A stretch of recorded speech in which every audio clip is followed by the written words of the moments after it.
హల్లెలూయా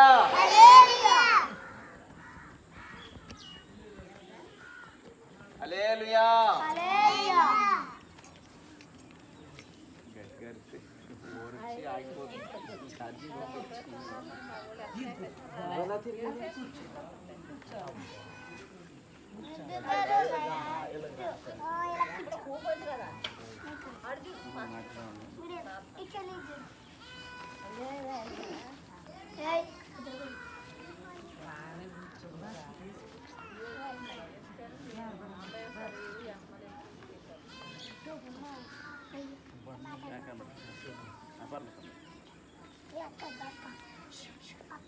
హల్లెలూయా హల్లెలూయా.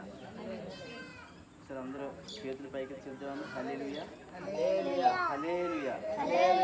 మనం ఎప్పుడు కూడా దేవుడికి హల్లెలూయా అంటే మనం స్తోత్రాలు ఎలా చెప్పాలంటే చేతులెత్తే చెప్పాలండి. ఎందుకు మనం చేతులు ఎత్తుతామంటే చూడండి, మనం చేతులు ఎత్తేటప్పుడు మనం దేవునికి నేను ఏమీ చేయలేను ప్రభువా, నిస్సహాయాన్ని నేను, నా వల్ల ఏమీ కాదు అని చెప్పి హల్లెలూయా అని చెప్పాలి. ఎలా చెప్పాలి? హల్లెలూయా. ఇప్పుడు చూడండి, మీరు ఎవరన్నా పోలీసు దొంగను పట్టుకుంటున్నప్పుడు చేతులు ఎత్తమంటే ఎత్తుకుంటారు లేదా? చేతులు ఎట్టు లేదా గన్ పెట్టి హ్యాండ్స్ అప్ అంటారు. హ్యాండ్స్ అప్ చేతులు అంటే చేతులు ఎత్తగానే అంటే ఇతను ఇంక ఏమీ మనం చేయలేడు అనుకున్నప్పుడు వెళ్ళి పట్టుకుంటారనమాట. చేతుల్లో ఏముందో మా దగ్గరికి వెళ్తే పోలీసులు చేతులు ఏమైనా కత్తి ఉందో ఏముందో దగ్గరికి వెళ్తే పొడిచేస్తారని చెప్పేసి ఫస్ట్ ఏమంటారు? హ్యాండ్స్ అప్ అంటే చేతులు ఎత్తారు. అప్పుడు చేతులు ఎత్తగానే చేతుల్లో ఎలా అలా పట్టుకునే చేతులు పైకి ఉండగానే దగ్గరికి వెళ్ళి పట్టేసుకుంటారు పోలీసు. అంటే చేతిలో ఏంటంటే ఏమీ చేయలేని నిస్సహాయ స్థితికి తీసుకువచ్చి అప్పుడు పట్టుకుంటారు. సో మనం దేవుణ్ణి చేతులు ఎందుకు ఎత్తుతామంటే ఇంకా మనం మానవులు వట్టి వాళ్ళమే మా వల్ల ఏదీ కాదు, మేము ఇంకా నీ మీదే ఆధారపడ్డాం తండ్రి అని మనం ఆయనకి మేము నిస్సహాయులుగా ఉన్నాం, మీరే మాకు దిక్కు అని చెప్పి చేతులు ఎత్తాం. ఓకేనండి? అప్పుడు చేతులు ఎత్తి యేసయ్యా హల్లెలూయా హల్లెలూయా అంటే అప్పుడు మనం దేవుణ్ణి అలా కూడా మనం ఆరాధించవచ్చు అన్నమాట. అలా ఆరాధించడం అంటే దేవుడు వెంటనే నా బిడ్డ అలా చేతులెత్తి నన్ను ఆరాధిస్తుందంటే ఎంత నిస్సహాయ స్థితిలో ఉందో అని చెప్పేసి దేవుడు చూచి వెంటనే మన ప్రార్థనకు ప్రతిఫలాన్ని ఇస్తాడు. ఓకేనా పిల్లలు? ఓకేనా? మనం ఇప్పుడు ఎలా చెప్తాం? హల్లెలూయా హల్లెలూయా చెప్పండి. హల్లెలూయా హల్లెలూయా హల్లెలూయా. ఓకే, నా పేరు కిషోరు, మాది రాజమండ్రి. మిమ్మల్ని అందరి మీద కలుసుకోవడం చాలా ఆనందంగా ఉంది. సో ఎప్పటి నుంచి అనుకుంటున్నాం, ఒకసారి పాస్టర్ గారు ఒకసారి ఎప్పుడో నాకు తెలిసి 2 సార్లు మిస్ అయింది. సో ఒకసారి అయితే నాకు ఒంట్లో బాగోలేదు, పాపం అన్నీ అరేంజ్ చేసుకున్నారు. నాకు సడన్గా ఫీవర్ వచ్చి ఇంకా ఫోన్ కూడా లిఫ్ట్ చేయలేని పరిస్థితి. పాపం చాలాసార్లు చేశారు. అప్పుడు ఇలాగ మీటింగ్ పెట్టుకుని నేను రాలేకపోతానని చెప్పడానికి కూడా కుదరలేదన్నమాట. సడన్గా మరి అప్పుడు నేను చాలా బాధపడ్డాను. పాస్టర్ గారు అయ్యో నా కోసం మీటింగ్ అరేంజ్ చేసి క్యాన్సిల్ చేశారని చెప్పి నేను చాలా బాధపడ్డాను. సో ఏదైనా కానీ మళ్ళీ మిమ్మల్ని ఎలా కలుసుకోవడం చాలా ఆనందంగా ఉంది. ఓకే అండి? సో మనం ఈరోజు కొన్ని విషయాలు చూద్దాం, దేవుడి గురించి మాట్లాడుకుని మనం నేర్చుకుందాం.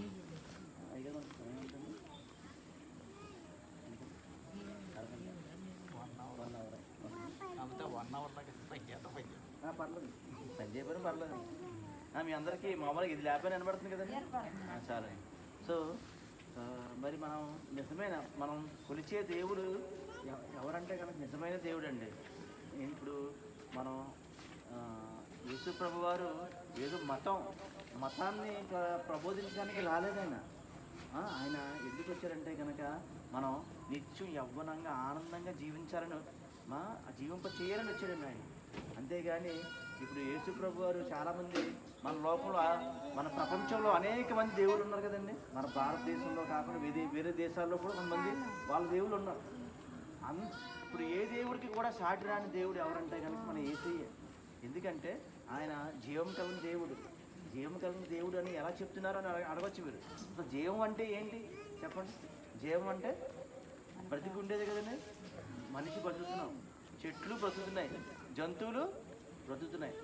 ఇప్పుడు ఆ జీవాన్ని ఇచ్చేది ఎవరు? ఇప్పుడు మన రాయి జీవింప చేయగలమా? కర్రని, ఒక ఎండిపోయిన కర్రని జీవింప చేయగలమని, కుర్చీని జీవింప చేయగలమని, ఈ మైకిని జీవింప చేయగలమని, ఒక బండిని, ఒక ట్రాక్టర్ని, ఇది దేన్ని జీవింప చేయగలమని చెప్పండి? దేన్ని జీవింప చేయలేము. వస్తువు అంతే అండి, అవి వస్తువులే. కానీ ఆ జీవానికి జీవపు అధిపతి ఎవరంటే కనుక యేసయ్యే. ఆయన జీవం గల దేవుడు, ఆయన జీవాన్ని ఇచ్చే దేవుడు. ఇప్పుడు చూడండి, యేసయ్య మనల్ని ఈ మొత్తం మనల్నే కాదు, ఈ సృష్టిని మొత్తం చేశాడండి. మనకి చూడండి, ఆకాశం, నక్షత్రాలు, సూర్యుడు, చంద్రుడు, ఈ భూమి, ఎంత పెద్ద భూమి అండి మనది. అంత పెద్ద భూమి దేవుడు మామూలుగా అసలు మామూలు విషయం అని తయారు చేయడం, ఎంత కష్టపడ్డాడు మన కోసం. మన భూమిని చేశాడా, భూమితో పాటు చెట్లని, మొక్కల్ని, చక్కని మన జంతువుల్ని, మనందరినీ చేశాడు. ఎంత కూడా ఎందుకు చేశాడంటే కనుక ఆయన బిడ్డలకి మనం జీవం మనల్ని ఆనందంగా జీవింప చేయాలని చేశాడు, మనల్ని ఆనందంగా ఉంచాలని చేశాడండి. ఆ జీవం చూడండి, ఆ జీవం అనేది చాలా ముఖ్యమండి. ఈ రోజున చాలామంది జీవాన్ని చాలా అసలు మర్చిపోయారు. జీవపు వాల్యూ తెలియదండి. ఎప్పుడు తెలుస్తుంది అంటే ఒకరు జబ్బు పడ్డప్పుడు, అంటే ఒకరు జబ్బు పడ్డప్పుడు, ఆరోగ్యం పోయినప్పుడు, లేదంటే ఏదన్నా ఏదంటే గమ్మున ఏదైనా యాక్సిడెంట్ అలాంటివి అయినప్పుడు, అప్పుడు ఏంటంటే మనిషి జీవపు వాల్యూ తెలిసి వస్తుందండి. లేదంటే మనం చూడండి, బాగా మనం ముసలిలో అయిపోయిన తర్వాత అప్పుడు తెలిసి వస్తుంది. మనకి దేనికి మనం చేసుకునే పరిస్థితిలో అయ్యో నేను చక్కగా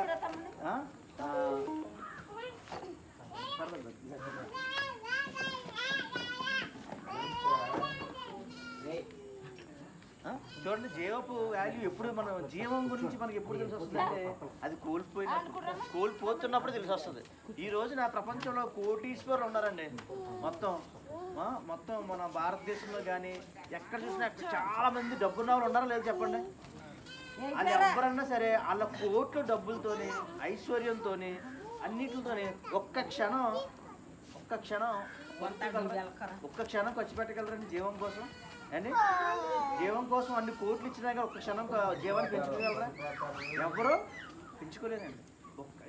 ఫర్ ఎగ్జాంపుల్ మీకు ఎంత కోటీశ్వరుడు అయినా సరే నాకు ఎన్ని కోట్లు పెట్టి ఒక క్షణాన్ని కొనుక్కోగలడా అంటే కొనుక్కోలేడండి. ఆ జీవం అంత వాల్యూ అనమాట. ఆ జీవాన్ని ఇచ్చే దేవుడు యేసయ్య. మరి ఎలా చెప్తున్నారండి జీవాన్ని ఇచ్చే దేవుడు యేసయ్య అని చెప్పేసి అలా చెప్తున్నాడు. చూడండి, మనకి ఈ ప్రపంచంలో మొత్తం ఇన్ని ఉన్నాయి కదండి, ఇన్ని జంతువులు ఉన్నాయి. మనిషి మాత్రమే ఈ రోజున భూమి మీద జంతువుల్ని అన్నిటిని ఏల్సింది ఎవరండి? మనిషే కదా, మనిషే కదండి, మనిషే కదండి. మనిషి కాకుండా ఇంకేమన్నా జంతువులు మనల్ని ఏళ్తున్నాయా? మనమే. అంటే దేవుడు బైబిల్లో రాయించాడు ఏంటంటే, మీరు మొత్తం భూమిని మొత్తం ఏం చేయండి, భూమిని మొత్తం ఆక్రమించి, భూమిని మొత్తం స్వతంత్రించుకొని భూమిని మొత్తం మీరు నిండింప చేయండి అని చెప్పాడు దేవుడు. అంటే దేవుడు చూడండి, దేవుడి యొక్క ప్రయాస ఏంటంటే, దేవుడి యొక్క ప్రయాస ఫస్ట్ నుంచి కూడా ఆయన మనతో కలిసి జీవించాలనుకున్నాడు. మీకు స్టార్టింగ్ నుంచి చెప్పేస్తాను, మీకు తెలిసియే కాబట్టి కొద్దిగా వివరంగా చెప్తాను. ఇప్పుడు దేవుడు సృష్టిని చేశాడు కదా, ఎన్ని దినాల్లో చేశాడు సృష్టిని? 6 దినాల్లో సృష్టిని చేశాడు. 6 దినాల్లో 6వ రోజున ఆదాముని అవ్వని చేశాడు లేదండి? ఆదాముని అవ్వని చేశాడు. మనందరం ఎవరి పిల్లలు అని చెప్పండి?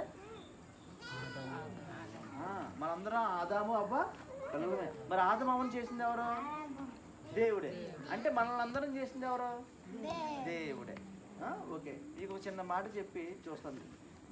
దేవుడు జంతువుల్ని మొత్తం అన్నిటిని కూడా ఆయన నోటి మాటతో చేశాడు.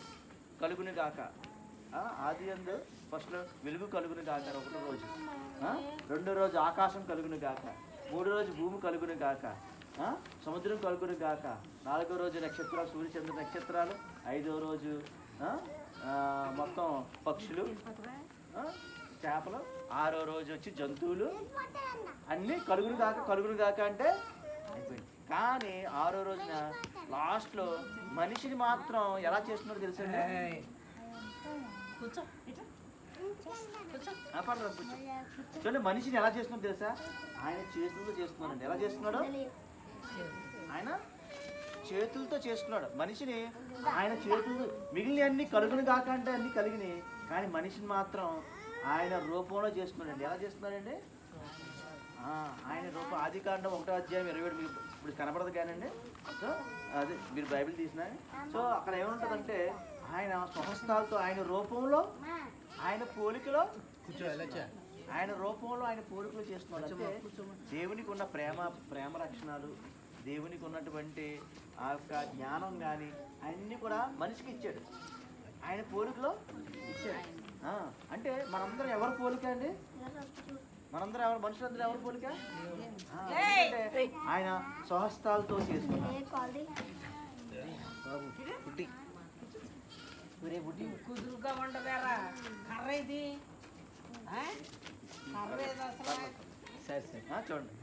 ఇప్పుడు దేవుడు ఆయన స్వహస్తాలతో ఆయన పోలికలో ఆయన రూపంలో చేసుకుంటున్నప్పుడు చూడండి, నేలలో ఎక్కడో లోరు ఉన్నటువంటి మట్టిని తీసి చక్కగా చెక్కుని తల కాళ్ళు చేతులన్నీ చెక్కుని, అప్పుడు చెక్కున్న తర్వాత ఏం చేశాడు?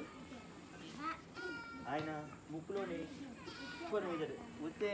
ఊదితే ఆయనలో ఉన్నటువంటి ఉప్పని జీవవాయువును ఊదగా అప్పుడు నరుడు ఏమయ్యాడంటే జీవాత్మ ఆయన. ఏమయ్యాడండి? మనిషి ఏమయ్యాడు? జీవింపచేసి. జీవం గురించి చెప్తున్నాం కదండి, జీవం. అప్పుడు మనిషి జీవం ఆత్మ. మీకు అర్థమవుతుందండి? మొక్కలో కూడా జీవం ఉంది అండి. మొక్కలు తెలుసండి, ఈరోజు సైన్స్ ఏం చెప్తుంది తెలుసా? మొక్కలో మీరు ఏదైనా తెంపారనుకోండి ఏడుస్తాయండి తెలుసండి, బాధపడతాయండి. మొక్కలు వింటాయండి తెలుసా మీకు? మొక్కలు చూస్తాయంట. అంటే వాటికి ఉంటాయి కళ్ళు, ఆ కళ్ళు మనం గ్రహించలేం. వాటికి చెవులు ఉంటాయి, మనం గ్రహించలేం. ఫోన్లో కెమెరా ఉందండి, మన కెమెరా మైక్రోఫోన్ అవి వింటున్నాయి చూస్తున్నాయి చెప్పండి అండి.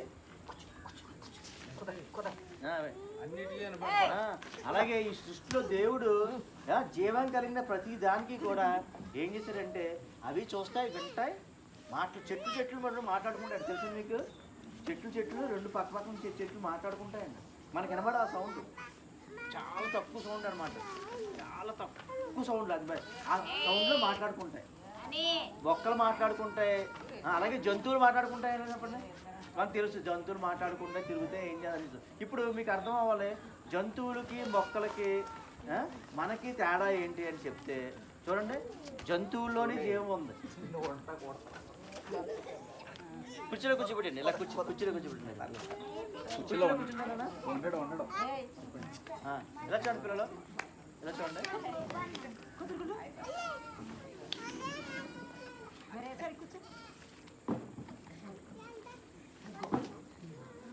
కుదురుగా కూర్చుంటే మీకు పప్పలు పెడతారు.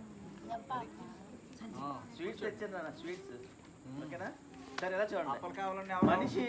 మనిషికి జంతువుకి మొక్కలకి తేడా ఏంటంటే జంతువుల్లోని జీవం ఉంది, మనిషిలోని జీవం ఉంది, మొక్కల్లోని జీవం ఉంది.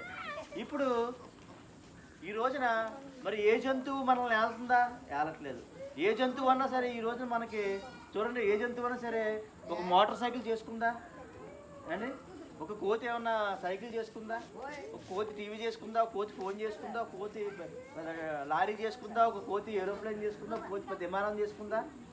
ఏ జంతువు చేసుకుందండి? ఎందుకని ఏం చేసుకుందా? పులి చేసుకుందా? ఏం చేసుకుందండి? ఏమీ చేసుకోలేదు. కానీ మనిషి మాత్రం ఎందుకు చేసుకుంటున్నాడు? మనిషికి అంత జ్ఞానం ఎలా వచ్చింది?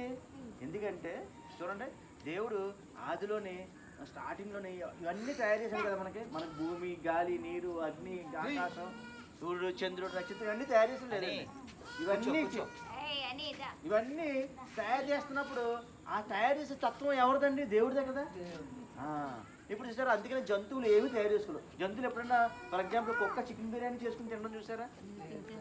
కుక్క కాదు, ఏ జంతువు అయినా సరే తనకు నచ్చింది, నాకు ఈ టేస్ట్ కావాలని చెప్పి నచ్చింది చేసుకోగలరా చెప్పండి? చేసుకోగలరా? దానికి ఏది దొరికితే అదే తినాలి.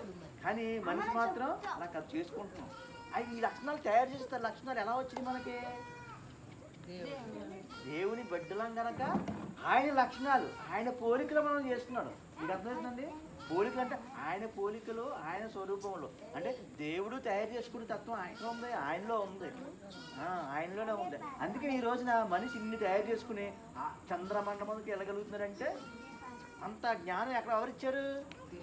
మనం దేవుని పెట్టడం కానీ మనకే ఇచ్చాడు. జంతువులకి ఇవ్వాల. జంతువులకి చాలా తక్కువ జ్ఞానమే.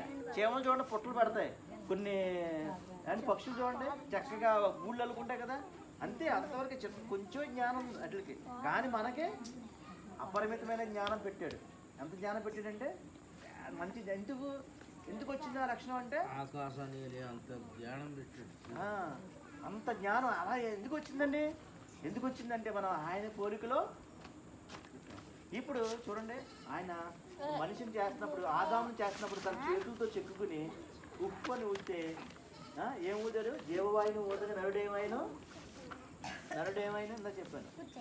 నరుడేమైనా జీవాత్మ అయ్యాను.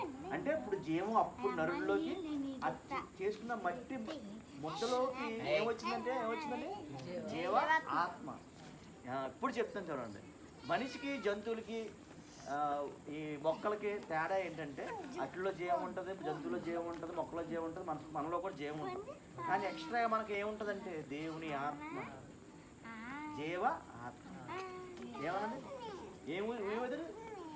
జీవవాయుని వదిలి నరుడేమైనా జీవం. ఇప్పుడు మనిషికి ఖచ్చితంగా ఉండేది ఏంటంటే ఆత్మ. ఈ ప్రయాస అంతా కూడా మన ఆత్మ ప్రయాణం కోసమే. ఇప్పుడు మీకు అర్థం అవ్వాలి, ఆత్మ ఖచ్చితంగా ఉందని మీకు తెలుసు కదండి, ఆత్మ ఉందని. ఎందుకంటే అండ్ నా ఆత్మ మీకు ఏమైనా కనబడుతుందా అండ్? మీ ఆత్మ నాకు కనబడుతుందా? కనబడుతుంది. కరెంట్ కనబడుతుందా? గాలి కనబడుతుందా? ఇలా చెప్పుకుంటూ పోతే చాలా. మన గ్యాస్ వదిలేస్తే గ్యాస్ కనబడుతుందా? స్మెల్ కనబడలేని చాలా ఉన్నాయి. కానీ మనిషి ఆత్మ ఉంది సరే, ఆ ఆత్మ చాలా. అది ఎవరాత్మ అంటే దేవుని ఆత్మే. ఆయన ఊదాడు సరే, ఎప్పుడు ఆదాంలో ఊదాడు. ఆ ఊదిన ఆదాంలోనే ఆదాము పుట్టిన పిల్లలకే ఆత్మ మళ్ళీ విభజింపబడి అలా అందరికీ పిల్లలకి ఆదాం పిల్లల ఆడపిల్లలకి అలా అన్ని తరాలు దాటుకుంటూ ఇప్పుడు మనందరం కూడా ఆ ఆత్మ కలిగి ఉన్నాం మనం అండి. ఆ ఆత్మ కలిగి ఉన్నాం. ఇప్పుడు దేవుని ఆత్మ కలిగి ఉన్నాం కాబట్టి ఈ రోజున మనం ఏం చేస్తున్నాం అంటే అన్ని తయారు చేసుకోగలుగుతున్నాం. అందుకనే మనిషిలో ఏముందంటే దేవుని ఆత్మ ఉంది. కానీ చూడండి, ఇప్పుడు దేవుని ఆత్మ ఎందుకు దేవుడు, మీరు ఆలోచించాలి, దేవుడు మనిషిని ఎందుకు చేశాడు అని ఆలోచించారు ఎప్పుడన్నా అంటే? ఆలోచించారా? అసలు మనం ఎందుకు పుట్టాం? పుడుతున్నాం, పని చేసుకుంటున్నాం,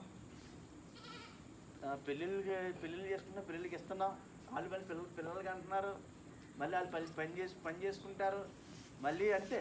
ఇలాగే చక్రం ఇలా అయిపోతుంది. కానీ ఇప్పుడు మనం తెలుసుకోవాల్సింది, నిజంగా మీ అందరూ చాలా అదృష్టవంతులు. ఎందుకంటే నిజమైన జీవం కలిగ దేవుని తెలుసుకుంటున్నారు. ఇప్పుడు మన లైఫ్, మనం ఎందుకు పుట్టాము, అసలు ఎందుకు ఏంటనేది మనం ఇప్పుడు తెలుసుకుంటే మనం నెక్స్ట్ చేయబోయే ప్రయాణం అంటే ఆత్మ చేయబోయే ప్రయాణం అది ఎక్కడికి వెళ్ళాలో ఇప్పుడు మనం నిర్ణయించుకోవాలండి. ఎందుకంటే దేవుడు స్వేచ్ఛ ఇచ్చాడు. ఆ స్వేచ్ఛ దేవుడు ఎవరిని కూడా ఎవరి ఇష్ట ప్రకారంగా జీవించమన్నాడు. కానీ దేవుడు నా దగ్గరికి రండి అని పిలుస్తున్నాడు. ఇప్పుడు చూడండి, దేవుడు ఎక్కడ ఉంటే అక్కడ ఏముంటుందండి? జీవం ఉంటుందండి. జీవం ఉంటుంది. ఎక్కడ ఉంటే అక్కడ సమృద్ధి ఉంటుంది, జీవం ఉంటుంది, ఆనందం ఉంటుంది, సంతోషం ఉంటుంది, సమాధానం ఉంటుంది. అసలు బాధలు, ఇబ్బందులు ఏమి ఉండదు. ఇప్పుడు చూడండి, ఆదాముని అవ్వని తయారు చేసుకున్న తర్వాత ఆయన భూమి మొత్తం అన్నీ చేసిన తర్వాత ఆదాముని చేసుకున్న తర్వాత అవ్వని చేశాడు. ఆదాముని చేశాడు. ఫస్ట్ ఆదాము నుంచి ఆ పక్కటెముకని తీసి, ఆదాము పక్కటెముకని తీసి కొంచెం మాంసం తీసి ఎవరిని చేశాడు? అవ్వని చేశాడు. ఇప్పుడు ఆదాము అవ్వని పుట్టిన పిల్లలను బట్టి మనం అందరం వచ్చాం కదండి. ఇప్పుడు ఆదాము అవ్వని చేసిన తర్వాత దేవుడు ఒక తోట వేసాడు. ఏం తోట అంటే ఏదోని తోట. ఎందుకు తోట వేయాల్సి వచ్చింది అంటే చూడండి, భూమి మొత్తం ఆయిందే, కానీ తోట ఎందుకు వేసాడు? ఏదోని తోట మనం విన్నాము లేదా చెప్పండి? ఏదోని తోట విన్నారా ఎప్పుడైనా అండి? దేవుడు ఏదోని తోటలోని ఆదాము అవ్వని చేశాడని చేసి తోట వేసి ఆ తోటలో ఉంచాడు. ఉంచి ఆయన ఏం చేశాడంటే ఆదాము అవ్వతోనే కలిసి ఉండాలని చెప్పేసి ఆయన ఎక్కడో పరలోకంలో ఎక్కడో ఆకాశ మహాకాశ పట్టజాలనంత పెద్ద ఆత్మ కలిగిన దేవుడు ఎక్కడో పరలోకంలో ఎక్కడో మన కోసం ఆదాము కోసం ప్రతిరోజు సాయంకాలం వచ్చి మాట్లాడేవాడండి. కలిసి ఆయన ప్రేమ అంతా ఏంటంటే మనతో కలిసి జీవించాలనే. ఆయన ఆతృత అంతా ఏంటనుకున్నారు, మనతో కలిసి జీవించాలని. ఆయన చేసుకుంది ఎందుకుంటున్నారు, దేవునితో ఉండాలని. ఇప్పుడు చూడండి, మన పిల్లలు ఫర్ ఎగ్జాంపుల్ మనందరి పిల్లలు కాబట్టి మనతో ఆయన పెంచి పోషించి కలిసి మనతో కలిసి ఉండాలని అనుకుంటామని చెప్పండి. అంతేగాని ఎవరికి నమ్మేద్దాం లేదంటే ఎక్కడికైనా తూలేద్దాం అని ఉంటుందా చెప్పండి. మన పిల్లల్ని ఏంటి వాళ్ళు చిన్నప్పటి నుంచి పెంచి పోషించి ఎందుకు, వాళ్ళు మనతో కలిసి జీవించాలండి, మనతో ఆనందంగా ఉండాలని. అంతే కదండి. అలాగే దేవుడు మనల్ని ఎందుకు చేస్తున్నాడంటే ఆయనతో ఉండాలని చేస్తున్నాడు. ఎందుకు చేస్తున్నాడంటే ఆయనతో ఉండాలని చేస్తున్నారు. కానీ ఏమైందంటే దేవుడు ఒక తోట వేసిన తర్వాత తోటలోని మీ అందరికీ తెలుసు మంచి చెట్లు తెలివినిచ్చేటువంటి వృక్షాన్ని అది తినొద్దన్నది చెప్పాడు అవ్వకి ఆదాముకి ఇద్దరికి ఏం చెప్పాడంటే మీరు ఆయన తోటలో అన్నీ తినండి కానీ అది ఒక్కటే తినొద్దు అన్నాడు. కానీ వీళ్ళు ఏం చేశారండి ఆ పండు తినేసారు. ఎవరు తినమన్నారు అంటే కనుక ఒక దురాత్మ. అప్పుడు ఒక ఒక పెద్ద ఘట సర్పం అనమాట. మామూలు సర్పం కాదు, ఘట సర్పం అంటే చాలా పెద్ద సర్పం. అంత ఘట సర్పంలోకి సాతాను అంటే సాతాను అనేటువంటి దురాత్మ దూరి మనుషుల్ని మోసపుచ్చింది. ఎందుకు మోసపుచ్చింది అంటే కనుక సాతాను ఏమనుకుంది తెలిసిందండి, అసలు సాతానికి ఎందుకు మనుషుల్ని పడదోయాలని, మనుషుల్ని నాశనం చేయాలని ఎందుకు కంకణం కట్టుకుంటే తెలుసా మీకు? సాతాను అంటే ఎవరో కాదండి, దేవుడు ఈ సృష్టిని మొత్తం చేస్తున్నప్పుడు ఇదంతా చేస్తాం. చూడండి, ఇప్పుడు ఇల్లు కడుతున్నప్పుడు అండి మనం ఇల్లు ఎవరినైనా ఒక మేస్త్రిని పురమాయించుకుంటాం, పనులను పురమాయించుకుంటాం, అంతే కదండి. మనం ఇల్లు కట్టని చెప్పేసి మనం అన్నీ చేస్తామని చెప్పిన కట్టేది ఎవరు? మేస్త్రులు. వాళ్ళందరూ కడతారు. ఇప్పుడు ఇల్లు కట్టారనుకోండి, ఇల్లు కట్టింది ఎవరంటే కనుక ఫలానా మీ పేరేంటండి దుర్గారావు గారు కట్టారు. అంటే దుర్గారావు గారు కట్టారంటే దుర్గారావు గారు ఆయన అన్ని కింద నుంచి అన్ని గోయిలు తీసి అన్ని తీసి కట్టారండి, కట్టించారు. అంతే కదండి. కట్టించింది ఎవరంటే దుర్గారావు గారు, కట్టింది ఎవరంటే కనుక పని వాళ్ళు మేస్త్రులు. అలాగే ఈ సృష్టిని మొత్తం కూడా దేవుడు ఆయన దగ్గరుండి కొన్ని కోట దేవదూతల చేత తయారు చేశాడు. అప్పుడు ఆ తయారు చేస్తున్నప్పుడు ఇదంతా సృష్టి ఎవరి కోసం ఇంత కష్టపడుతున్నాడు దేవుడు అని దూతలు అనుకున్నాయంట. దూతలు అనుకుని ఎవరి కోసం అనుకుంటే దేవుడికి పిల్లలకు పుట్టించుకుంటాడంట, ఆ పిల్లల కోసం ఇంత కష్టపడుతున్నాడు, శ్రమ పడుతున్నాడు అని చెప్పేసి అనుకున్నాడు. ఇప్పుడు ఈ దేవదూతలు ఏమనుకున్నాయంటే ఆ దేవదూతల్లో అన్ని ఒక ప్రధానమైన దేవదూత ఉండేది. అంటే దేవదూతల్లోనూ కూడా లెవెల్స్ ఉంటాయన్నమాట. ఇప్పుడు మనకి చూడండి ఎమ్మెల్యే, ఎంపీ, నెక్స్ట్ సీఎం అలా వస్తారు కదా, కింద ఏమో మళ్ళీ వార్డు మెంబర్స్ అలా వస్తారు కదండి. అలాగా వాటిలోనూ కూడా ఏముంటాయంటే లెవెల్స్ ఉంటాయి.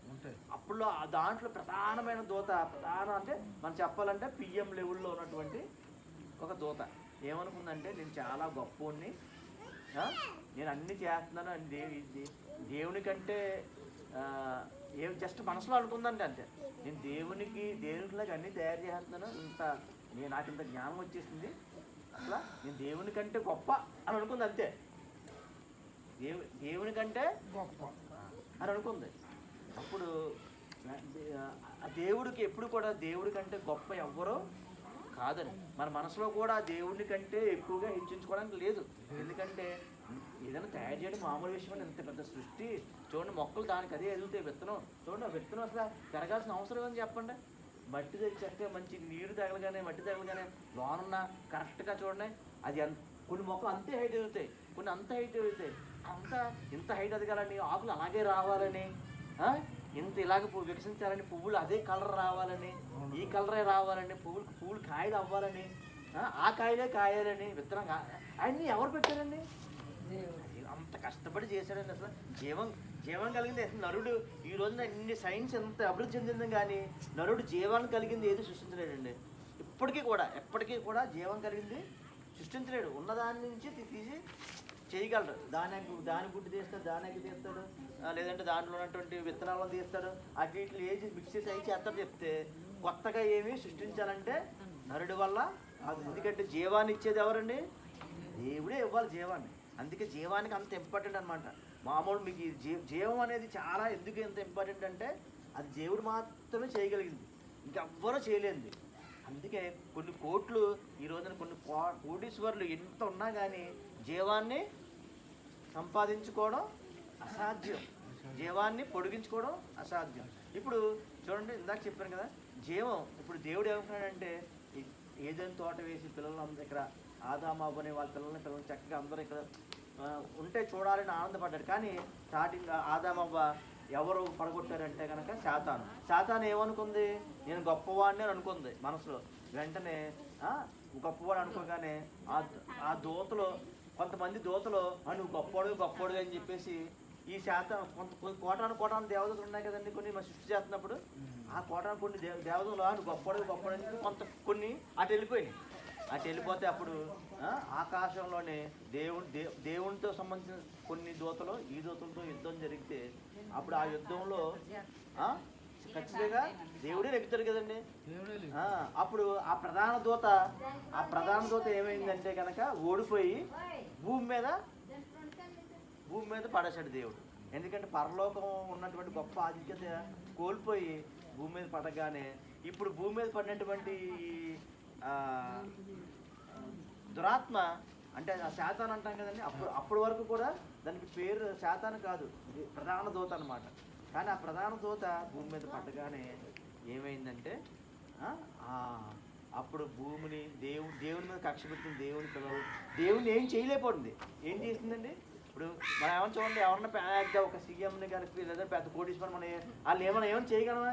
చేయలేము. నేను మహా అయితే ఇల్లు చుట్టుపక్కల ఇలాగా ఆ తడికో లేదంటే ఏదో చిన్నదే చేసి వస్తాం అంతే. కోపం తీసి ఒక గేట్ తండ్రిని వస్తాం అంతే కదండి. వాళ్ళు ఏం చేయలేము, ఎందుకంటే అంత పెద్ద సెక్యూరిటీ ఉంటుంది, అంత కోసం మనం ఏం వెళ్ళాం, దగ్గరికి కూడా వెళ్ళాం. అలాగా శాతాన్ ఏం చేసిందంటే దేవుని పిల్లలను నాశనం చేయాలని కంకణం కట్టుకుంది. అందుకనే ఎక్కడికి వచ్చింది? అవ్వ దగ్గరికి వచ్చింది. అవ్వ దగ్గరికి వచ్చి ఏమని తెలిసే అవ్వ అప్పుడు దాకా కూడా దేవుడు మనల్ని ఎలా సృష్టించాడంటే మనకు ముసలితనం లేదు అంటే మనకేం లేదు, ఈ ముసలితనం లేదు, ఏమీ లేదు. నిత్యం యవ్వనంగా జీవించాలి, ఆనందంగా జీవించాలి. అసలు చావు లేకుండా సృష్టించాడు దేవుడు, చావు లేకుండా సృష్టించాడు దేవుడు. కానీ ఈ శాతాన్ని ఏం చేసిందంటే ఈ పిల్లల్ని చంపేయాలని చెప్పేసి కంకణం కట్టుకుని ఎలా చేద్దామో ఎలా చూసి అప్పుడు అవ్వ దగ్గరికి వచ్చింది. అవ్వ దగ్గరికి వచ్చి ఏంటి దేవుడు ఏం చెప్తున్నాడు మీకు అని అడిగితే మొత్తం అన్ని పళ్ళు తినమన్నాడు, కానీ ఒక పండు తినొద్దన్నాడు, మంచి చెడు తెలివినిచ్చే పండు తినొద్దన్నాడు అని చెప్పేసాము.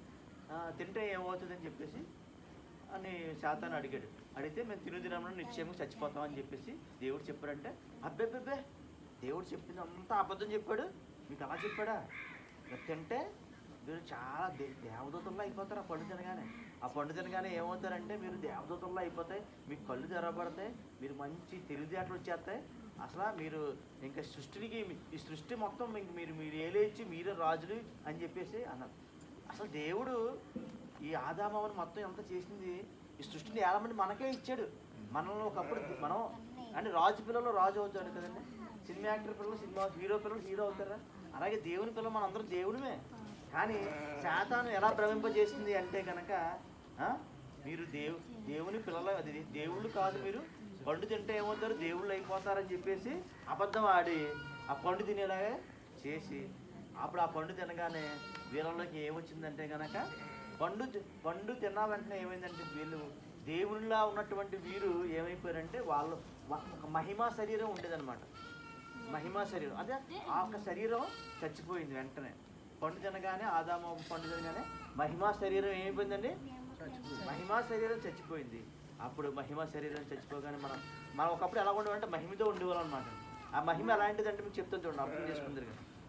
ఈ రోజున ఇప్పుడు చూడండి, కోడి ఉంది కదా, ఈ కోడి మొత్తం ఏకలు లాగితే ఏమవుతుందండి? కోడి మొత్తం ఏకలు లాగితే ఏమవుతుందండి? బోడిగా ఉంటుంది లేదా చెప్పండి? బోడిగా ఉంటుందండి. తెల్ల పావురాన్ని మొత్తం ఏకలు లాగితే ఎలా ఉంటుందండి? ఒకప్పుడు మనకు మహిమా శరీరాలు ఉండేది. అది ఎలాంటి శరీరాలు అంటే ఏకలానికి కాదు, కానీ ఒక మహిమ, అది లైటింగ్ అనమాట, ఒక మంచి ఎందుకంటే దేవుడు అంటే దేవుడు మహిమామయుడు, ఆయన మహిమా స్వరూపి. ఆయన పిల్లలకి మనం ఎలా ఉంటాం? అలా మహిమ ఉండేదన్నమాట. ఆ మహిమ కప్పబడి అది చూచిన వారు ఎవరు లేరు, ఎందుకంటే మనం అప్పుడు లేరు కాబట్టి. ఆదాము వారు వారికి తెలుసు, యేసు వారికి తెలుసు, వాళ్ళ శిష్యులకి తెలుసు ఆ మహిమ. అటువంటి మహిమతో మనం పుట్టాం. అప్పుడు ఆ మహిమ ఏమైపోయిందంటే ఏమైంది? చచ్చిపోయింది. పండు తినేటప్పుడు అప్పుడు అప్పుడు ఇప్పుడు చూడండి, ఇప్పుడు ఆ కోడికి బొచ్చంత లేకపోతే ఎలాగైతే బోడైపోతామో అప్పుడు ఆదామవ్వలు ఏమైపోయారంటే అప్పుడు దాకా వాళ్ళకి సిగ్గు తెలియదు. కానీ ఎప్పుడైతే పండు తిన్నారో మహిమ శరీరం చచ్చిపోయిందో అప్పుడు సిగ్గు. ఎందుకంటే ఒకప్పుడు ఏదో ఉండేది బాడీ మీద, ఇప్పుడు ఆ మహిమ శరీరం పోయింది, చచ్చిపోయిందని చెప్పేసి అప్పుడు తెలిసి వాళ్ళు దేవుడు వచ్చే టయానికి చెట్టు చాటును దోపడం అప్పుడు సిగ్గు వచ్చిందన్నమాట. అందుకే ఈరోజు మీరు అనుకోవచ్చు, మనుషులకి చూడండి జంతువులకి సిగ్గు ఎందుకు ఉంటుందంటే వాటికి సిగ్గు ఉండదు కదా. అదే బట్టలు వేసుకుంటాయని జంతువులు ఏమన్నా, వేసుకోదు. జంతువులు బట్టలు వేసుకుంటాయా? మనం ఎందుకు వేసుకుంటున్నాం? ఒకప్పుడు మహిమా శరీరం ఉండేది, దాని ప్లేస్లో ఇవి వచ్చినాయి మనకి. మీకు అర్థమైంది? అందుకే ఈరోజు ఏ సైన్స్ చెప్పలేదు, కానీ బైబిల్ చెప్తుంది. ఏంటంటే ఒకప్పుడు మనం మహిమతో కప్పబడి దేవుని పిల్లలుగా ఉండేవాళ్ళం. ఒకప్పుడు అది పోయింది, దాని ప్లేస్లో ఇప్పుడు ఏం వేసుకుంటున్నాం మనం? బట్టలు వేసుకొని అందుకనే సిగ్గు అనేది ఒకప్పుడు సిగ్గు అవసరం లేదు, ఎందుకంటే మహిమతో కప్పబడ్డాం. సో దేవుడు అంత చక్కని శరీరాన్ని, మంచి యవ్వనంగా ఉండే మహిమతో కప్పబడినటువంటి శరీరం దేవుడు అంత శరీరాన్ని ఇచ్చాడండి. కానీ ఈరోజు పావురం చూస్తాను, అట్లా చూస్తే శరీరం మీకు ఆశ్చర్యం ఏదండి. అవి తడిసినా కానీ చక్కగా ఎలా ఉంటుందండి మంచి. పావురం చూడండి, అది తడిసినా కానీ ఏమవుదో చక్కగా. అది చూడండి, ఆ ఏకలు ఎంత అలా ఉంటాయి. మనం తయారు చేయగలం అటువంటి ఏకలండి. గాలి ఎక్కడ ఎగిరేటువంటి ఏకలు అలా తడిసినా ఏమవుదో, ఎండకి ఎండినా ఏమవుదో. అంత సరే దానికంటే గొప్ప మహిమా శరీరాలు మనకి ఇచ్చాడు, ఆ యవ్వనమైన శరీరం ఇచ్చాడు. దేవుడి ప్రయాస అంతా ఏంటంటే మనం ఆనందంగా నిత్యం యవ్వనంగా జీవించాలి, ఆయనతో పాటు జీవించాలని. కానీ శాతాను చేసినటువంటి ఆ దుర్మార్గమైన పనికి ఏమయ్యామండి? దాని కోపం అంతా ఎవరి మీద తీర్చుకుంది? దేవుని పిల్లల మీద తీర్చుకుని ఈ రోజున మనం ఎవరితో సహవాసం కోల్పోయామంటే దేవునితో కలిసి జీవించేటువంటి గొప్ప ఆధిక్యతను మనం కోల్పోయాం. ఎందుకంటే ఎప్పుడైతే పండు తిన్నారో వీళ్ళలోకి ఏమొచ్చిందంటే పాపం వచ్చిందండి. పాపం ఏంటండి? తినొద్దన్న పండులో ఏమొచ్చింది? చూడండి, ఇప్పుడు ఏదన్నా మనం యాపిల్ కానీ ఏదన్నా కానీ పైకి బాగానే ఉంటుంది, లోన ఏముంటుందని కుళ్ళిపోతాయి లేదండి కొనుక్కోండి. ఆ కుళ్ళిపోయి తింటే ఏమవుతుంది? మనకి జబ్బులు వస్తాయి లేదండి. కుళ్ళిపోయి తింటే ఏమవుతుందండి? చూడండి, మన సెకండ్లు వస్తాయి లేదండి. ఎందుకు వస్తాయి అంటున్నారు? కుళ్ళిపోయి తిన్నాం అనుకోండి, నిలవేపుని తిన్నాం అనుకోండి, ఏమవుతుంది అనుకున్నారు? సెకండ్లు అలా ఇలా వస్తాయి. అలాగే దేవుడు కూడా పండుని మీరు ఆ పండు తినొద్దు అని చెప్పాడు. తినొద్దన్న పండుని తినడం వల్ల మనలో ఏమొచ్చింది? పాపం వచ్చిందండి. ఏమొచ్చింది? పాపం అంటే ఏంటి చెప్తాను మీకు. ఆ పాపం వచ్చింది. ఆ పాపం వల్ల మనిషికి ఏమొచ్చిందంటే మరణం వచ్చిందండి. అప్పుడు దాకా మనిషి దేవుడు ఆదిలో చేసినప్పుడు ఆ మరణం అనేది లేదు మనకి. ఆ మరణం ఎలా వచ్చిందంటే పాపం ద్వారా వచ్చింది. అసలు పాపం అంటే ఏంటి మీరు అనుకోవచ్చు. అసలు పాపం ఏంటండి? పాపం అంటారు. పాపం అంటే చెప్పనండి. పాపం అంటే అసలు దేవుడు స్టార్టింగ్లోనే మనిషిని చేసినప్పుడు చక్కగా చెప్పాను కదండి, మహిమా శరీరం చక్కగా నిత్యం యవ్వనంగా ఆనందంగా జీవించింది. అప్పుడు అసలు మనలోని దాన్ని ఏమంటారు, చెడుకు సంబంధించింది ఏది లేదు. చెడుకు సంబంధించిన ఇప్పుడు దేవుడు ఏ పండు తినొద్దన్నాడు? మంచి చెడు తినే లక్షణాలు ఆ పండు తినొద్దన్నాడు. కానీ వీళ్ళు ఏం తిన్నారు? మంచి చెడు అనేది ఇంకేమైంది? చెడు వచ్చేసింది మనుషులకి. తినొద్దన్న చెడుని తింటే ఏమవుతుందండి? అదే పాపం అన్నమాట. ఇప్పుడు ఆ చెడు ఊరుకుంటుంది అనుకుంటారా? ఆ చెడు ఏం తీసుకుంది? మరణం తీసుకొచ్చింది మనందరికి. ఇప్పుడు మన మహిమ శరీరంలో పోయి మనకు చావు వచ్చింది. ఇప్పుడు చావు అనేది ఎందుకు వచ్చింది అంటే చూడండి పిల్లలు, చూడండి, జాగ్రత్తగా ఆలోచించండి. దేవుడు మనతో కలిసి ఆదామవ్వ చేసుకుని మనతో కలిసి జీవించాలనుకున్నాడు. కానీ ఎప్పుడైతే వీళ్ళు తినొద్దన్న పండు తిన్నారో, పాపం వచ్చిందో, అప్పుడు పాపానికి దేవునికి ఎప్పుడు కూడా ఉండవు. పాపం ఉన్న చోట దేవుడు ఉండడు, దేవుడు ఉన్న చోట పాపం ఉండదు.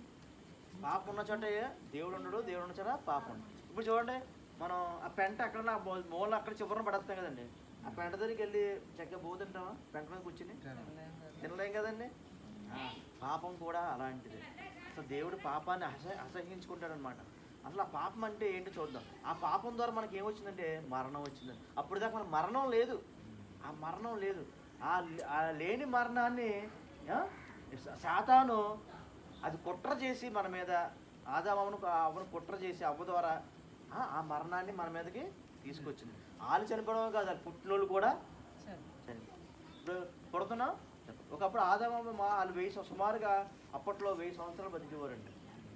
900 సంవత్సరాలు, 800 సంవత్సరాలు, 700 అలా రోజులు గడిచే కూలింది. అలా ఏమవుతుందంటే తగ్గిపోతుంది ఆయుష్. ఎందుకంటే ఒకప్పుడు దేవుడు స్టార్టింగ్లో చేసిన ఆయుష్ దానికి ఎలా ఉంటుందంటే అండి, ఇప్పుడు చూడండి, భూమి స్టార్టింగ్లో పంట ఎలా మంచి బాగా పండుతుంది, దాంట్లో సారం అంతా పోయే కొద్ది ఏమవుతుంది, అలాగే మనలో ఇప్పుడు ఈ భూమిలో మన సారం అంతా ఏమైపోతుంది అంటే తగ్గిపోయి మనిషి జీవితం ఎంత పడిపోయింది, 60, 70, 80 సంవత్సరాలకే పడిపోయింది అనమాట. అసలు దేవుడు చేసిందే వేల సంవత్సరాలు, కొన్ని కోటాల సంవత్సరాలు బతకాలండి. కానీ పాపం వల్ల వాళ్ళు 1000 సంవత్సరాలకే చచ్చిపోయారు.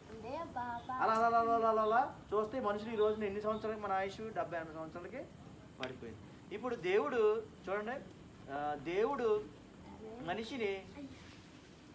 మనిషితో కలిసి జీవించాలని చేసుకున్నాడండి. నేను నా పిల్లలు నాతో ఉండాలని చెప్పి అందుకనే ఏదైనా తోట వేసుకుని చక్కగా తన పిల్లలతో జీవించాలనుకున్నాడు. కానీ ఆ పాపం వల్ల మనకి మరణం వచ్చింది. ఇప్పుడు చెప్తాను చూడండి, పాపం అనేది ఇంకా మీకు బాగా క్లియర్గా చెప్తాను బ్రో, మీరు జాగ్రత్తగా ఆలోచించండి. పాపం అంటే ఏంటంటే, దీంట్లో మైక్ వేసి ఒకసారి లేకండి, మైక్ పెట్టండి, కానీ మైక్ దీంట్లో పెట్టండి ఒకసారి. ఓకేనండి, కూర్చోండి. ఆ పిల్లలు ఇదేంటి మైక్ కదా, మైకేనా? ఇదంతా మైకే కదండి. ఇప్పుడు ఈ మైక్ మనం దేనికి ఉపయోగించాలండి? మాట్లాడడానికి ఉపయోగించాలి, అంతే కదండి. మైక్ మాట్లాడడానికి ఉపయోగించాలి. ఇప్పుడు చక్కగా ఇది పైన ఎలా ఉంది కదా, ఎవరు చిన్న మేక్ పెట్టి దాన్ని పెట్టి టబ్బీలు అని కొట్టాను అనుకోండి, ఏమవుతుంది? ఏం అవుతుంది? పగిలిపోద్ది, నాశనం అయిపోద్దా లేదండి. అంటే దీనికి ఏ పని కోసం తయారు చేయబడింది? మాట్లాడడం కోసం తయారు చేయబడింది. కానీ మనం ఏ పని కోసం ఉపయోగించాం? మేకు కూడా. ఇప్పుడు మేకు కొట్టడానికి ఉపయోగించాం, దీని పని కాకుండా వేరే పని చేసాం అనుకోండి, ఏమవుతుంది? నాశనం అయిపోతుంది. దీని గురి తప్పింది. ఇప్పుడు దీని గురి ఏంటంటే మాట్లాడాలి, అంతే. ఎప్పుడైతే గురి తప్పి వేరే పనికి వెళ్ళిందో, ఆ వేరే పనికి వెళ్ళినప్పుడు నాశనం కొండెచ్చుకుంటుంది. ఆ నాశనం కొండెచ్చుకోవడం వల్ల ఏమవుతుందంటే కనుక దీనికి మరణం వస్తుంది. ఎలా వస్తుందంటే చూడండి, దీన్ని మాట్లాడడానికి ఉపయోగిస్తున్నాం. నేను మైక్ అనుకుందా, నేను మాట్లాడను, నేను చుత్తులో పనిచేస్తానని చెప్పేసి అనగానే చుత్తులో ఉపయోగించి మేకు టపిల్ అని కొట్టామనుకోండి, ఇప్పుడు ఏమవుతుంది? ఇవన్నీ పగిలిపోతాయి. ఇవన్నీ పగిలిపోయి పని చేస్తుంది. ఇంకా ఏమవుతుంది? పెంట మీద, అంటే పెంట మీదకి వెళ్ళిపోతే కొన్నాళ్ళకి ఏమవుతుంది? ఇది కూడా మట్టి అయిపోతుంది. మనిషి కూడా అలాగే. మనిషి దేవుడు ఎందుకు చేస్తున్నాడంటే కనుక దేవుని బిడ్డల్లాగా జీవించాలని మనిషి ఎందుకు చేసుకున్నాడండి? దేవుడు పోలికలో చేస్తున్నాడు. ఆయన పోలికలో చేసుకున్నాడు. ఆయన స్వరూపంలో చెప్పండి. దేవుడు ఇలా వచ్చింది, ఇలా కూర్చోండి, ఇలా కూర్చోండి. పర్లేదు కూర్చోండి.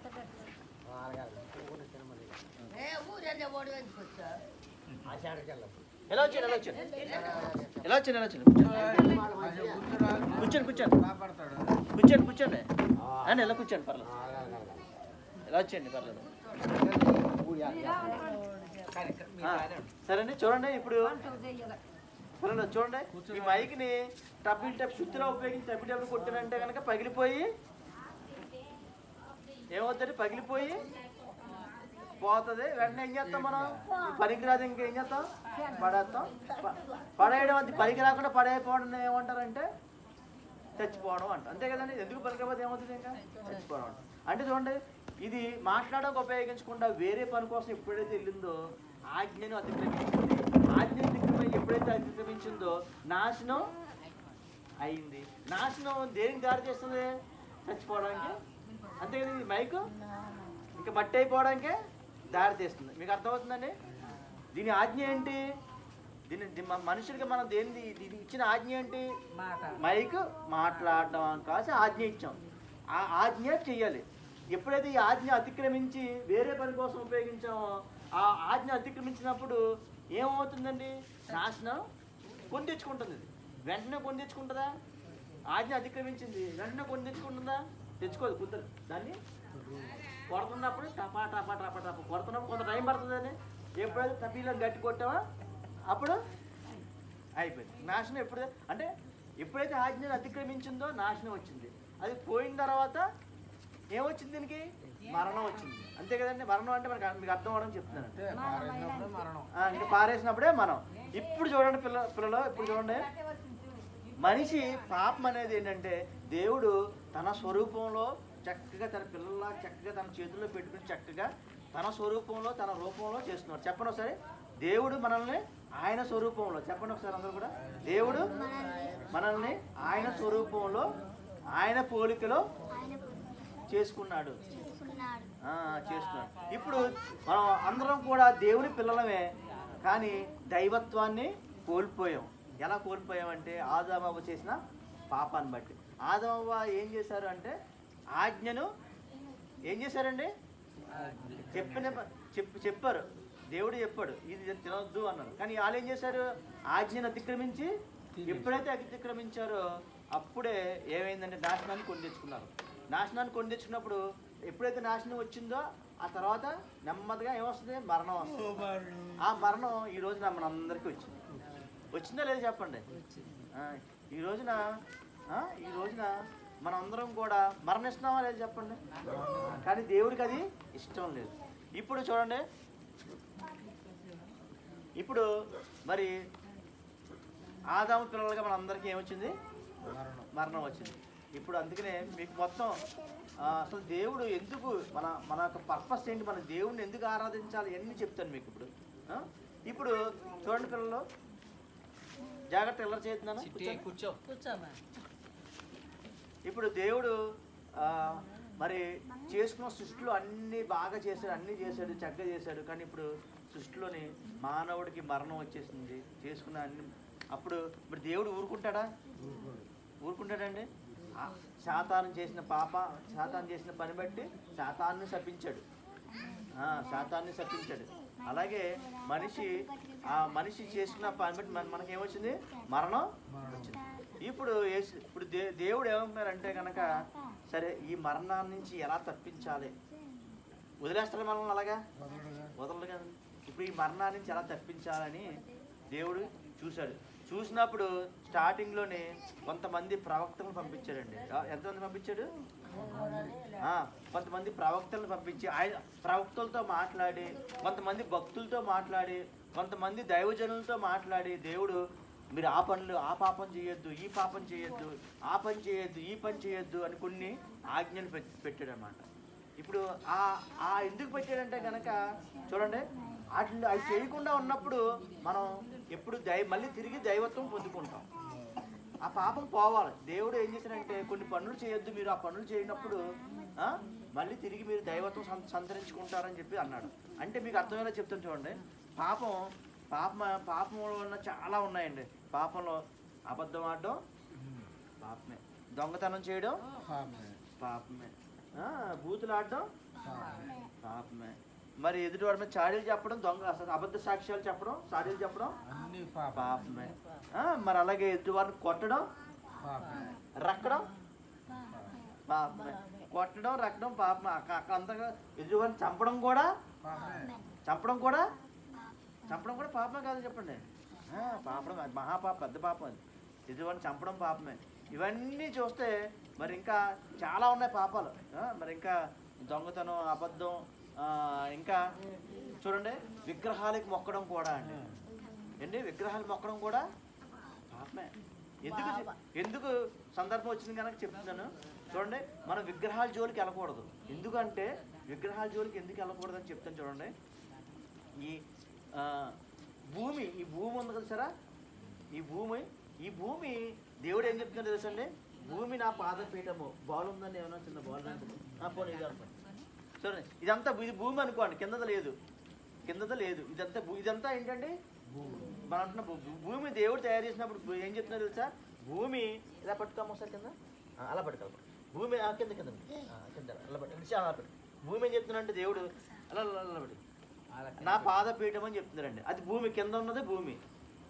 దేవుడు ఏం చెప్తున్నారంటే భూమి నా పాదపీఠము, ఆకాశము నా సింహాసనం. ఇప్పుడు నేనే దేవుడు అనుకుందాం, నేనే దేవుడు అనుకుందాం. ఇప్పుడు నా పాదం కింద ఏముందండి? భూమి ఉంది. ఉందా లేదా చెప్పండి? భూమి ఎంత సైజులో ఉందండి? చిన్నగా ఉందా లేదా? ఇప్పుడు నేను ఎంత ఉన్నానండి దేవుడిని అయితే? పెద్దగా ఉన్నాను లేదా చెప్పండి?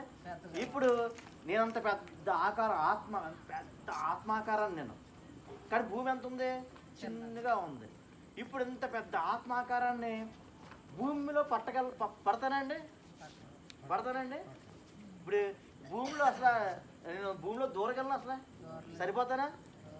దేవుడు అంత పెద్ద ఆత్మస్వరూపి, ఆకాశ మహాకాశాలు పట్టజాలనంత పెద్ద ఆకారం అండి. అంత ఆకారం ఆయన చేసినప్పుడు అన్ని భూమి నక్షత్రాలు అన్నీ చేసినప్పుడు, అంత సృష్టి అంతలా చేస్తున్నప్పుడు ఆయన చేతులతో చక్కగా అన్నీ చేసిన తర్వాత చూస్తే ఆయన ఎంత పెద్ద ఆకారం అంటే కనుక కాళ్ళు కింద ఒక పీట పట్టే అంత ఆకారం భూమి ఉంది. ఆయన సింహాసనం ఎంత ఉందంటే అంత ఉంది. ఇప్పుడు చూడండి,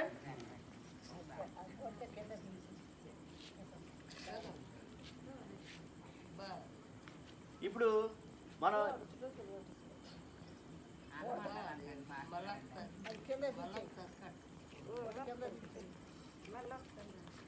చూడండి, ఇప్పుడు ఈ మైక్ మనం తయారు చేసామండి. ఈ మైక్ తయారు చేసి మైక్ లోన్ దూరగలమా? సెల్ ఫోన్ తయారు చేసిన సెల్ ఫోన్ బయట ఉండే ఆపరేట్ చేసుకుంటాం కదా, బయట ఉండి ఉపయోగించుకుంటాం కదండి. ఫోన్ ఇప్పుడు బండి చేసుకున్నాం, బండి లోనికి వెళ్ళిపోగలమా? కారు చేసిన కారు లోనికి వెళ్ళిపోగలమా?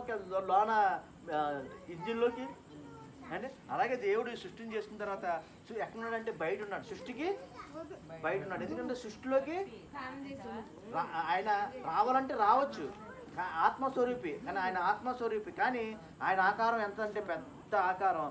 అంత ఆకారం మీరు చిన్న బొమ్మను చేసి, ఇప్పుడు భూమే ఎంత ఉంది, మనం ఎంత ఉంటామండి? నలకలే అసలు చాలా చిన్నగా ఉంటాం కదా. మహా అయితే మనం విగ్రహం చేస్తాం, అంత పెద్ద విగ్రహం చేస్తాం. ఆయన అసలు భూమే పట్టదు అంటున్నాడు. ఆయన నా కాళ్ళ కింద ఉన్నటువంటి చిన్న పీట లాంటిది భూమే. నాకు నువ్వు ఏ విగ్రహం కడుతున్నావు అంటే, విగ్రహం కడుతున్నావు అంటే దాని అర్థం ఏంటంటే అంత పెద్ద ఆకారాన్ని, అంత పెద్ద మహిమ కలిగిన దేవుణ్ణి, అంత పెద్ద ఆత్మస్వరూపిని ఏం చేస్తున్నాం మనం? చిన్నోని చేసి ఇది చిన్నగా పెట్టి దేవుడు ఇదే నా దేవుడు అని అనుకున్నారనుకోండి, అప్పుడు ఆ దేవుడు కోపం రాదా? ఎందుకంటే నేను ఆకాశ మహాకాశ పట్టజాలని అంత పెద్ద మహిమా స్వరూపుణ్ణి నువ్వు ఇంత బొమ్మ చేసుకుని దాంట్లో అసలు ఏముంటుంది? నేను జీవం కలిగిన దేవుణ్ణి, శక్తి కలిగిన దేవుణ్ణి. విగ్రహాలకి ఏమైనా శక్తి ఉంటుందండి? ఏమి ఒట్టి మట్టి అంతే, ఏమీ ఉండదు. ఒత్తి మట్టి రాయి విగ్రహం లేదా లోహం ఏమీ ఉండదు. మాట్లాడదు, విందో చేయదు. కానీ దేవుడు వినే దేవుడు, మాట్లాడే దేవుడు, జీవం కలిగిన దేవుడు, గొప్ప శక్తిమంతుడు. అంత పెద్ద ఆకారం కలిగిన దేవుణ్ణి ఇంత చిన్న బొమ్మలో, మట్టి బొమ్మలో పెట్టేసి నువ్వే దేవుడు అంటే ఆయన కోపం రాదా? ఇప్పుడు మన సీఎం ఎవరండి? చంద్రబాబు నాయుడు గారు కదండి. ఆయన మంచి పవర్ ఉంటుంది కదా, ఉంటుంది. సీఎం చంద్రబాబు నాయుడు గారు ఇలా వస్తున్నారు అనుకోండి, ఆయన చాట తీసుకుని పెంట తిండి అన్నారు అనుకోండి, ఆయనకి ఏమవుతుంది? వస్తుందా రాదు చెప్పండి? వస్తుంది కదండి. అంటే ఏంటి? ఆయన చిన్న తక్కువ చేస్తున్నాం లేదండి. ఆయన వచ్చిన వెంటనే అంటే అక్కడ పెంట ఉంది తీసేసి కానీ అంతే తక్కువ చేస్తున్నారండి. ఆయన ఏంటంటే మంచి పవర్ఫుల్, మన రాష్ట్రానికి పవర్ఫుల్. ఆయన ఏం చేస్తున్నాం? తక్కువ చేస్తున్నాం. అలాగే దేవుణ్ణి కూడా అంత పెద్ద ఆత్మస్వరూపం, అంత శక్తివంతుని, నిన్ను ఆకాశ మహాకాశాలు పట్టజలంత పెద్ద స్వరూపం, గాలి నీరు అగ్ని సర్వం ఈ సృష్టిని మొత్తం చేసిన దేవుడు ఆయనే. అంత దేవుడిని తీసుకొచ్చి ఇంత విగ్రహం పెట్టి, ఇంత ముడో పెట్టి నువ్వే దేవుడు అని ఆయన మొక్కితే కోపం రాదా? మాకు ఏమొస్తుందని చెప్పింది? ఖచ్చితంగా వస్తుందని కోపం. అందుకే దేవుడు ఏం చెప్తున్నాడంటే విగ్రహాల జోలికి వెళ్ళొద్దు అంటున్నాడండి. ఎందుకు వెళ్ళొద్దు అన్నాడంటే ఆయన మనం తక్కువ చేసి తక్కువ చేస్తున్నాం. పైగా ఏంటనుకున్నారు? మనం ఈ సృష్టికర్తను పూజించకుండా సృష్టాన్ని పూజిస్తాం. సృష్టం అంటే ఏంటి? మనం తయారు చేసింది అంత. సృష్టికర్త అంటే ఎవరు? సర్వ సృష్టికర్త అంటే ఎవరు? దేవుడు. దేవుడు అంటే ఎవరు? సర్వ సృష్టికర్త, సర్వం సృష్టించిన వాడు. సర్వం మనకి 3 ఆకాశాలు ఉంటాయండి. పరలోకం, భూలోకం, కింద పాతాళ లోకం. ఎన్ని లోకాలు ఉన్నాయండి? 3 ఆకాశాలు ఉన్నాయి. 3 లోకాలు అంటారండి. పరలోకం, ఈ భూలోకం, పాతాళ. ఇన్ని మొత్తం ఈ లోకాలన్నీ పట్టజాలంత పెద్ద దేవుణ్ణి మనం ఆయన్ని కొలవకుండా ఆయన తయారు చేసినటువంటి చెట్టుని, ఆయన తయారు చేసినటువంటి పుట్టని, ఆయన తయారు చేసినటువంటి జంతువుని, ఆయన తయారు చేసినటువంటి రాయిని, ఆయన తయారు చేసినటువంటి రప్పని, ఆయన తయారు చేసినటువంటి మొక్కని, ఆయన తయారు చేసినటువంటి మనిషిని పూజించట్లేదండి. కానీ ఈ రోజున మనుషుల్ని పూజించట్లేదా? హీరోల్ని, సినిమా హీరోల్ని, రాజకీయ నాయకుల్ని. మనకు ఎవరన్నా సహాయం చేస్తే బాబు నువ్వే దేవుడు అని చెప్పి ఫోటో పెట్టేసుకుంటున్నారు. ఒకప్పుడు ఒకప్పుడు వైఎస్ రాజశేఖర రెడ్డి ఫోటో పెట్టుకోలేదండి.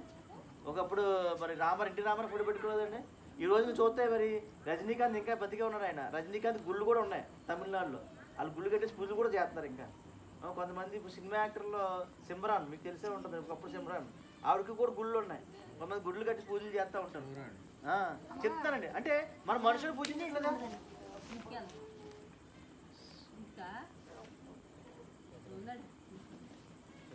కాసేపు కూర్చోండమ్మా. కొంచెం తింటా ఉంటారు.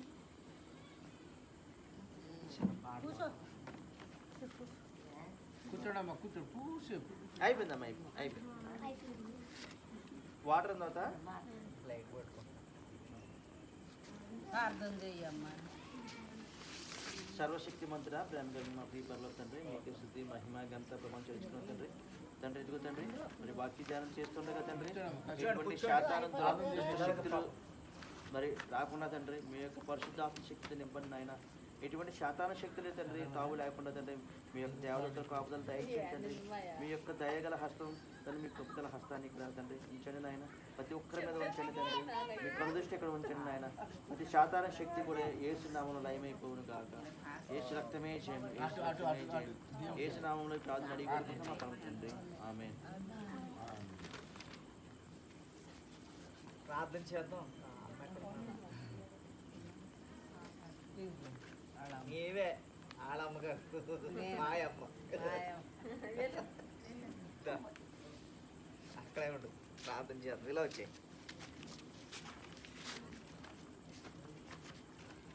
చేతులు ఉంచేలాగా. సర్వశక్తిమంతుడైన తండ్రి నీకు వందనా స్తోత్రం. తెచ్చినటువంటి వారిని దీవించండి, ఆశీర్వదించండి ప్రభా. నూరంత ప్రతిఫలాలు దయచేయండి, శశిఫలాలు దయచేయండి. తెలుసున్న బిడ్డలకు అరుగుదల, ఆరోగ్యము, బలమో శక్తి దయచేయండి. ఏస్తున్నాం ప్రార్థిస్తున్న పరమ తండ్రి. ఆమె వందన. ఆడమ్మని కాదు, మాయమ్మని కాకెట్టారు.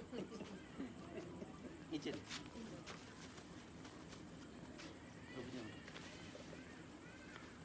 ఇదారా తీసిస్తారు.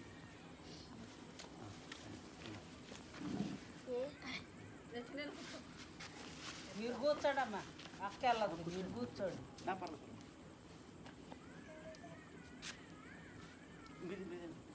నేను అందరికీ తర్వాత లాస్ట్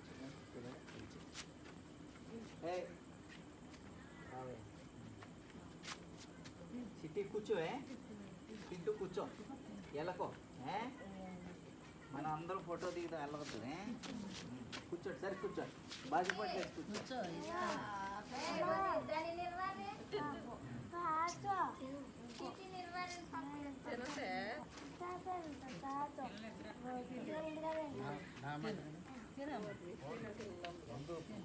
పిల్లలు కూర్చోండి, ముందు చెప్తాను.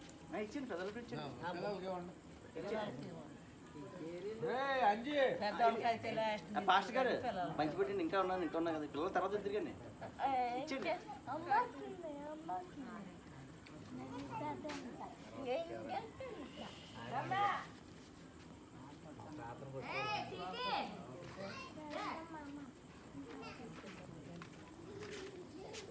మీకు ఇచ్చానా? నుంచున్నారా? వస్తున్నారు.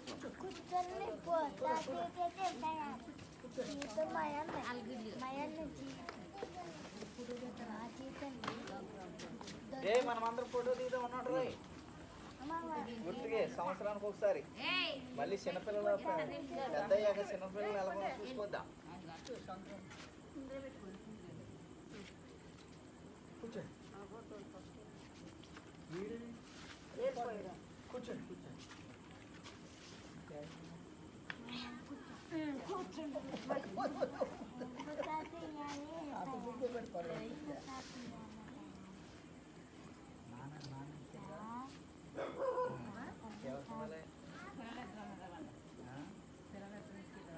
రమ్మా ఇక్కడికి రావాలి. ఇక్కడికి వచ్చిన వాళ్ళకనండి ఇటుక పట్టుకెళ్ళిస్తాం ఏం క్యాన్సిల్.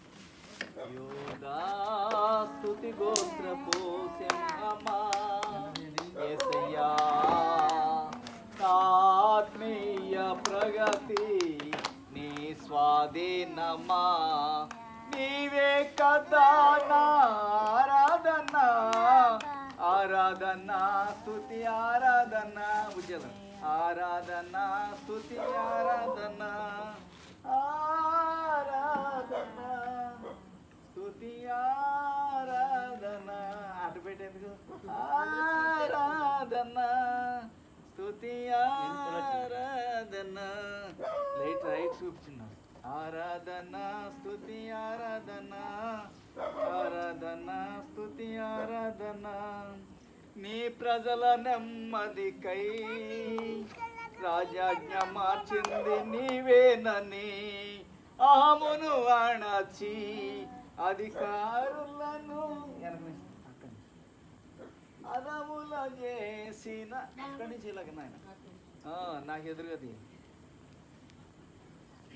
అహమును అణచి అధికారులను అదముల చేసిన నీకు అసాధ్యమైనది ఏమొన్నది అసాధ్యమైనది ఏమొన్నది అసాధ్యమైనది ఏమొన్నది ఫోటో దీన్ని మధ్యలో ఉంటుంది అసాధ్యమైనది ఏమున్నది స్తుతి గోత్రపు సింహమా యేసయ్యా నా ఆత్మీయ ప్రగతి నీ స్వాధీనమా నీవే కదా నా ఆరాధన ఆరాధన స్తుతి ఆరాధన ఆరాధన స్తుతి ఆరాధన ఆరాధన స్తుతి ఆరాధన ఆరాధన స్తుతి తీసారా ఆరాధన స్తుతి ఆరాధన ఆరాధన స్తుతి ఆరాధన హల్లెలూయా హల్లెలూయా. ఇంక 10 నిమిషాలండి మనకి చివరికి వచ్చాం. ఇప్పుడు వరకు కూడా మనం తెలుస్తుంది కదండి దేవుడి యొక్క శక్తి. మనం మరి విగ్రహాల జోలికి ఇప్పుడు ఎక్కడ ఉన్నామండి విగ్రహాల జోలి దగ్గర ఉన్నాం కదా. ఇప్పుడు విగ్రహాల జోలికి ఎందుకు వెళ్ళకూడదండి? సమస్తం తయారు చేసింది ఆయనే, కానీ మనం ఇంకోటి తయారు చేసుకోకూడదు. అర్థమవుతుంది? ఇంకోటి తయారు చేసుకుని అదే అన్నాం అనుకోండి, అదే దేవుడు అన్నాం అనుకోండి, మరి సమస్తం కలిసి చేసిన దేవుడికి ఏమొస్తుంది? కోపం వస్తుంది. చూడండి పిల్లలు, ఇప్పుడు పిల్లలు ఉన్నారు, వాళ్ళ తల్లిదండ్రులు నేను నాన్న అనుకుంటే పక్కింటి వాళ్ళు నాన్న అంటే వాళ్ళ ఓకే పక్కింటి వాళ్ళని నాన్న అని అనుకుంటే ఆ తల్లిదండ్రులకి ఎంత కోపం వస్తుంది? వస్తుందా లేదండి? అలాగే దేవుడికి కూడా అదేంటంటే స్వస్థలతో చేస్తున్నాను, నా ఊపిరి ఊదాను, ఆయన్ని వాళ్ళని జీవవాయువుని ఊది జీవాత్మగా చేశాను. ఈ నరులందరూ నా పిల్లలే కదా, మరి వీళ్ళు ఏం చేస్తున్నారు? వేరొక నరుల్ని పూజిస్తున్నారు, మరి విగ్రహాలని పూజిస్తున్నారు, వాళ్ళని పూజిస్తున్నారు, వీళ్ళు పూజిస్తున్నారు అని చెప్పి మరి దేవుడు కోపం రాదా చెప్పండి? మరి అలా చేయడం కూడా పాపమే. ఎందుకు చెప్తున్నాను అంటే ఇదంతా ఎందుకు చెప్పానంటే విగ్రహాల జోలికి వెళ్ళడం, మనుషుల్ని పూజించడం, మనుషుల్ని ఆరాధించడం కూడా పాపం. మీరు అడగవచ్చు మరి యేసు ప్రభు వారు కూడా మరి ఆయన కూడా మనిషిలా వచ్చాడు కదండి. మరి మన మనిషి ఆయన మరి మనం యేసు ప్రభు వారిని మనిషిలా వచ్చినప్పుడు ఆయన మనం పూజించడం కూడా కరెక్టా కాదన్నాడు అని మీకు డౌట్ వచ్చిందండి? వచ్చిందండి? రావాలి. ఎందుకంటే అలా రావాలి. క్వశ్చన్ మొత్తం మనం దేవుని గురించి తెలుసుకుంటా అవుతుందండి. మనం చూస్తాం, మనం వేరే మొత్తం మన దేశం కాదండి, ఈజిప్ట్ కానీ ఏ దేశంలో కూడా వాళ్ళు ఏం పూజిస్తారంటే జంతువుల్ని కూడా పూజిస్తారండి, కుక్కను పూజిస్తారండి. పూజించరా చెప్పండి? అందుకని మన దేశంలోని పాములు పూజించమా? పూజిస్తున్నామండి. మామూలుగా దూడల్ని పూజిస్తున్నామండి, ఎద్దుని, ఆవుని పూజిస్తున్నానండి. మనం అంతగా ఒక కోతిని, ఏనుగుని ఇలా రకరకాలుగా పూజిస్తున్నాం. చెప్పిన జంతువులు కూడా పూజించేస్తున్నాం చూడండి. ఇప్పుడు మరి అలాంటప్పుడు దేవుడు మనిషి మనం మనిషిని మనిషిగా ఉండమంటే దేవుడు ఏం చేస్తున్నాడంటే జంతువులు పూజించి ఆ జంతు స్వభావం వచ్చేస్తుంది అనమాట. ఇప్పుడు చూడండి, పామును పూజించినోడు ఎలా ఉంటాడంటే ఆ పాములాగా కుయుక్తులు పన్నాగాలు అన్నీ పడుతూ ఉంటాడు. అలాగే సింహాన్ని చూడండి, సింహాన్ని పూజించే వాళ్ళు లేదో చెప్పండి. ఆ సింహం పూజించి ఎలా ఉంటారు? సింహం చంపుతుందా? చంపుతుంది. ఆ క్రూరత్వం అంతా కూడా వాళ్ళలోకి వస్తుంది అన్నమాట. సో అలాగా మనిషి ఏం చేయాలంటే సృష్టికర్తను పూజించాలి తప్పితే ఈ సృష్టమైనటువంటి జంతువుల్ని, విగ్రహాలని, మనుషుల్ని పూజించకూడదు. మరి ఇక్కడ అసలు విషయానికి వస్తాను. మరి యేసు ప్రభు వారు మనిషే కదా అని అనుకోవచ్చు మీరు. యేసు ప్రభు వారు చూడండి, ఆయన దైవ సంభూతుడు అనమాట. ఆయన సగం మనిషి, సగం దేవుడిగా జీవించారు. అంటే ఆయన ఆది సంభూతుడు. ఆయన మొత్తం సృష్టించింది అన్ని సృష్టించింది ఆయనే. కానీ భూమి మీదకి వచ్చాడు. అసలు రావాల్సింది భూమి మీదకి ఎందుకు వచ్చాడు అంటే కనుక నీకు చెప్తాను చూడండి. ఇందాక చెప్తున్నాను మీకు పాపం గురించి చెప్పాను కదా. ఈ పాపం మరి పాపం తీసేయాలంటే దేవుడు ప్రవక్తలను పంపాడు, కొంతమంది దైవజనులు పంపాడు, కొంతమంది ఆయన అనేక మందిని ఆయన భక్తులను పంపి ఏం చెప్పారంటే మీరు పాపం చెయ్యొద్దు. ఇప్పుడుదా చెప్పాను కదా, పాపం అంటే ఏంటి అని చెప్పాను కదండి. అబద్ధాలు ఆడకూడదు, బూతులు ఆడకూడదు, చంపకూడదు, తిట్టకూడదు, నరకకూడదు, విచారించకూడదు, ఇవన్నీ చెప్పాను కదండి. ఇవన్నీ ఎవరైతే చేయకుండా జీవిస్తారో వాళ్ళు మళ్ళీ తిరిగి ఏం పొందుకుంటారంటే కనుక మళ్ళీ నిత్య జీవాన్ని పొందుకుంటారు. కానీ దేవుడు చూశారన్నమాట, ఇవన్నీ ఎవరైతే చేయకుండా ఉంటారా భూమి మీద అని చూస్తే ఒక్క మనిషి కనబడలేదండి. అందరూ చేసేవాళ్ళే. ప్రతి మనిషిని ఎవరైనా నీతిమంతులు ఉన్నారా అంటే కనుక చూశాడు దేవుడు, ఎవ్వరూ నీతిమంతుడు లేదండి. ఒక్కడును నీతిమంతుడు కనిపించింది. అందరూ కూడా పాపం చేసి ఎక్కడికి వెళ్ళిపోతున్నారంటే నరకానికే వెళ్ళిపోవాలి. ఆయన బిడ్డలుగా మళ్ళీ తిరిగి మనం అక్కడికి వెళ్ళాలి, మన ఆత్మ ఎక్కడికి వెళ్ళాలి? ఆయన నుంచి వచ్చిన ఆత్మ ఉప్పు రోజులు కదా, ఆత్మ ఎక్కడికి మళ్ళీ ఆయన దగ్గరికి వెళ్ళాలి. కానీ ఆత్మ ఎక్కడికి వెళ్ళిపోతుందంటే నరకంలోకి వెళ్ళిపోతుంది. ఇప్పుడు దేవుడు చూసి నా పిల్లలందరూ నరకానికి వెళ్ళిపోతున్నారని చెప్పి దేవుడు బాధపడి వీళ్ళని ఎలా రక్షించుకోవాలి ఆత్మని ఎలా రక్షించుకోవాలి అని చెప్పి వీళ్ళని చావు నుంచి రక్షించేది ఎవరు అని చెప్పి ఇంకా ఆయనే స్వయంగా ఏమనుకున్నాడంటే నేనే స్వయంగా భూమి మీదకి వెళ్తాను, మనిషి రూపంలో వెళ్తాను, చెప్తాను వాళ్ళకి ఇలా జీవించాలి, ఇలా చేయాలని చెప్పి ఆయనకు మాదిరి చూపించి చావుని జయించి వస్తాను, మరణాన్ని జయించి వస్తానని చెప్పి ఆయనే ఏంటంటే మరణం అనేది ఎలా వచ్చింది మనకి? ఆదాము చేసిన పాపాన్ని మనకి ఎక్కడికి వచ్చింది? మరణం మనకు వచ్చింది. ఆ మరణాన్ని తీసివేయగల వాడు ఎవడంటే కనుక దేవుడే తీసేయాలి తప్పితే మనిషి వల్ల సాధ్యం కాదు. ఎందుకంటే మనిషి నీతిమంతుడు అవ్వడం కూడా లేడు. కాబట్టి దేవుడు స్వయంగా మానవ రూపంలో ఒక తల్లి గర్భమున పవిత్రమైనటువంటి ఒక తల్లి గర్భాన్ని మనందరికీ తెలిసిందే. మరియ గర్భాన్ని పుట్టి మరి ఒక పురుషుని సహాయం లేకుండా పరిశుద్ధాత్మ దేవుని వలన మరియ గర్భం పొందుకుంది. సైంటిఫిక్గా కూడా మీ తర్వాత ఎప్పుడన్నా నాకు చెప్తాను మీకు అసలు ఎలా సాధ్యం అనేది కూడా.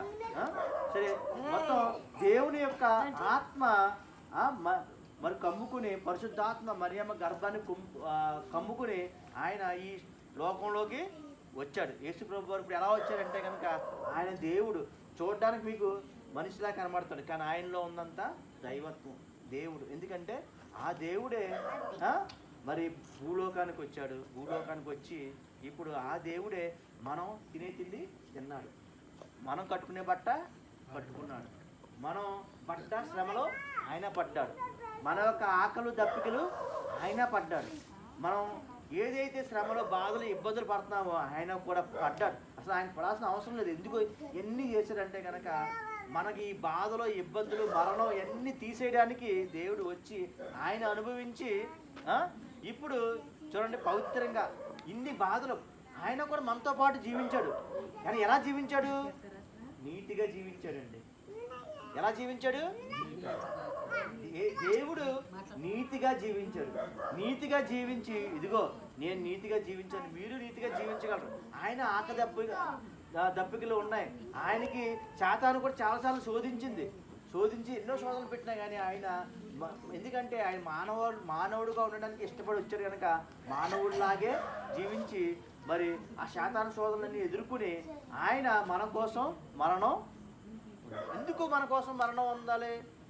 మరణం పొందకపోతే మనకి రక్షణ ఉండదా? మరణం ఇప్పుడు మీకు చెప్తాను చూడండి. చాలామంది అనుకుంటారు యేసు ప్రభు వారు వచ్చి మరణం ఎందుకు మరణించాలి, మరణం లేకుండా మనల్ని నిత్య జీవనం నడిపించలేడా అని మీకు డౌట్ రావాలి. ఎవరన్నా వచ్చిందండి ఎప్పుడన్నా? దేవుడు వచ్చిన తర్వాత అందరికీ మరణం తీసేయచ్చు కదా అని అనుకోవచ్చు. మీకు అర్థమవుతుందండి? దేవుడు చూడండి మన అందరి మరణం తీశాడు. ఎలా తీశాడో చెప్తాను చూడండి. స్టార్టింగ్ మనకి మరణం ఎలా వచ్చిందంటే ఆదం అవ్వ నుంచి వచ్చింది కదండి. ఆదం అవ్వ నుంచి వచ్చింది మరణం. ఇప్పుడు ఈ మరణాన్ని జయించడానికి ఆయనే స్వయంగా భూలోకానికి వచ్చి ఈ మరణాన్ని ఎలా జయించాడు అంటే కనుక ఆయన నీతిగా జీవించాడు.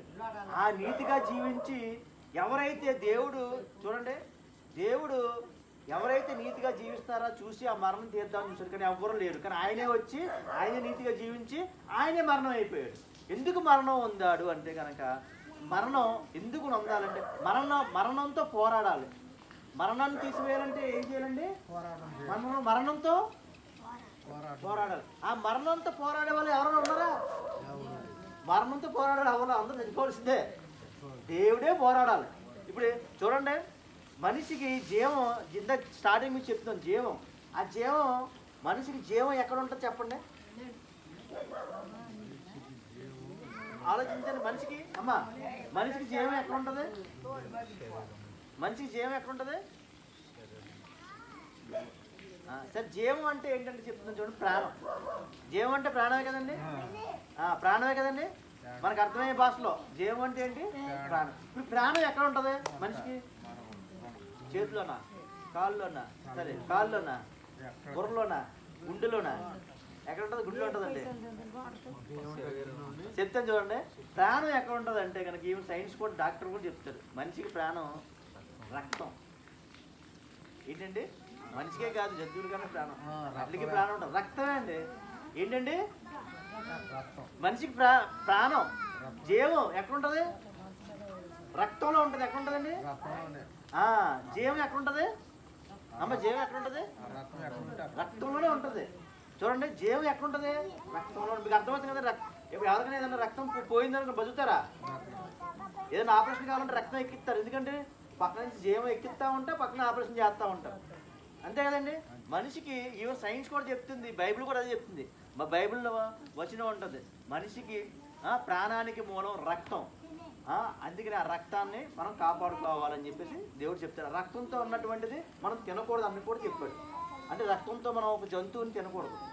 ఆ రక్తాన్ని ఉడికించి మనం కోడిని కోసుకుంటామంటే రక్తాన్ని ఉడికించి తినాలి. ఎందుకంటే ఆ రక్తమే తన ప్రాణం. రక్తం తిన్నాము తన ప్రాణం తిన్నట్టు అనమాట.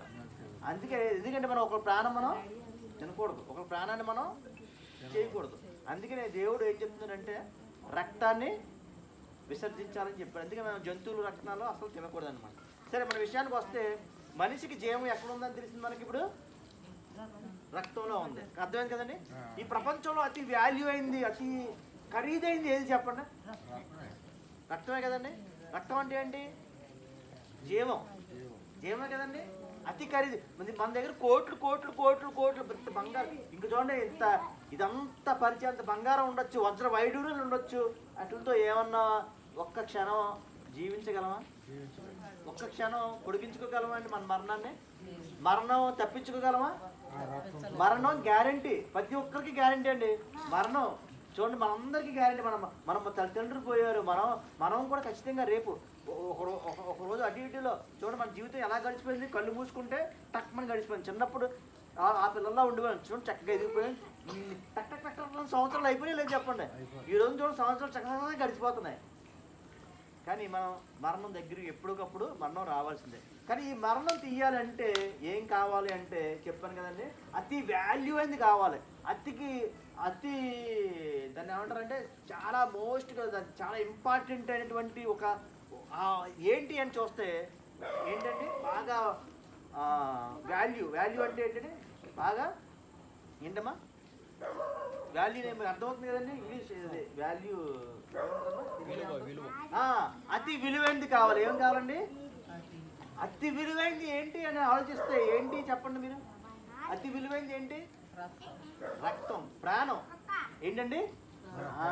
ఇంక ఏది లేదండి. ప్రాణమే అతి విలువైంది ప్రపంచంలో ఎవరికైనా సరే. ఇప్పుడు ఆ అతి విలువైంది పెట్టాలి. ఆ అతి విలువైంది పెట్టాలి అంటే చూడండి, మరణంతో జయించాలి అంటే అతి విలువైంది పెట్టాలి. అతి విలువైంది ఏంటంటే ప్రాణం. మరణాన్ని జయించాలి అంటే కనుక మన వల్ల కాదు. మరణాన్ని మరణంతోనే జయించాలి. ఆ మరణం ఎవరి మరణం అయి ఉండాలంటే కనుక దేవుని మరణం. అంటే ఒక నీతిమంతుడి మరణం అయి ఉండాలి. ఎవరి మరణం అయి ఉండాలంటే ఆ నీతిమంతుడు అంటే ఎవరూ లేరు, కానీ దేవుడే వచ్చి నీతిమంతంగా జీవించి ఆయనకు అతి విలువైంది పరిశుద్ధమైన రక్తాన్ని చిందించాడు. పవిత్రంగా జీవించి పరిశుద్ధంగా జీవించి ఎవ్వరూ ఏ నరుడు జీవించలేదండి ఇప్పుడు దాకానే. భూమి పుట్టినప్పటి నుంచి మొదలుకొని ఆయనే వచ్చి యేసు గారు వచ్చి భూమి మీద ఆయన మాత్రమే పరిశుద్ధంగా జీవించాడు. ఆయన మాత్రమే పవిత్రంగా జీవించాడు. జీవించి ఆయన రక్తం, ఎందుకంటే అతి విలువైంది, ఆయన రక్తం పెట్టి మనల్ని అందరినీ కొన్నాడండి. ఎందుకు ఎలా కొన్నాడు అంటే కనుక ఆయన రక్తం చిందించి ఆయన మరణంతో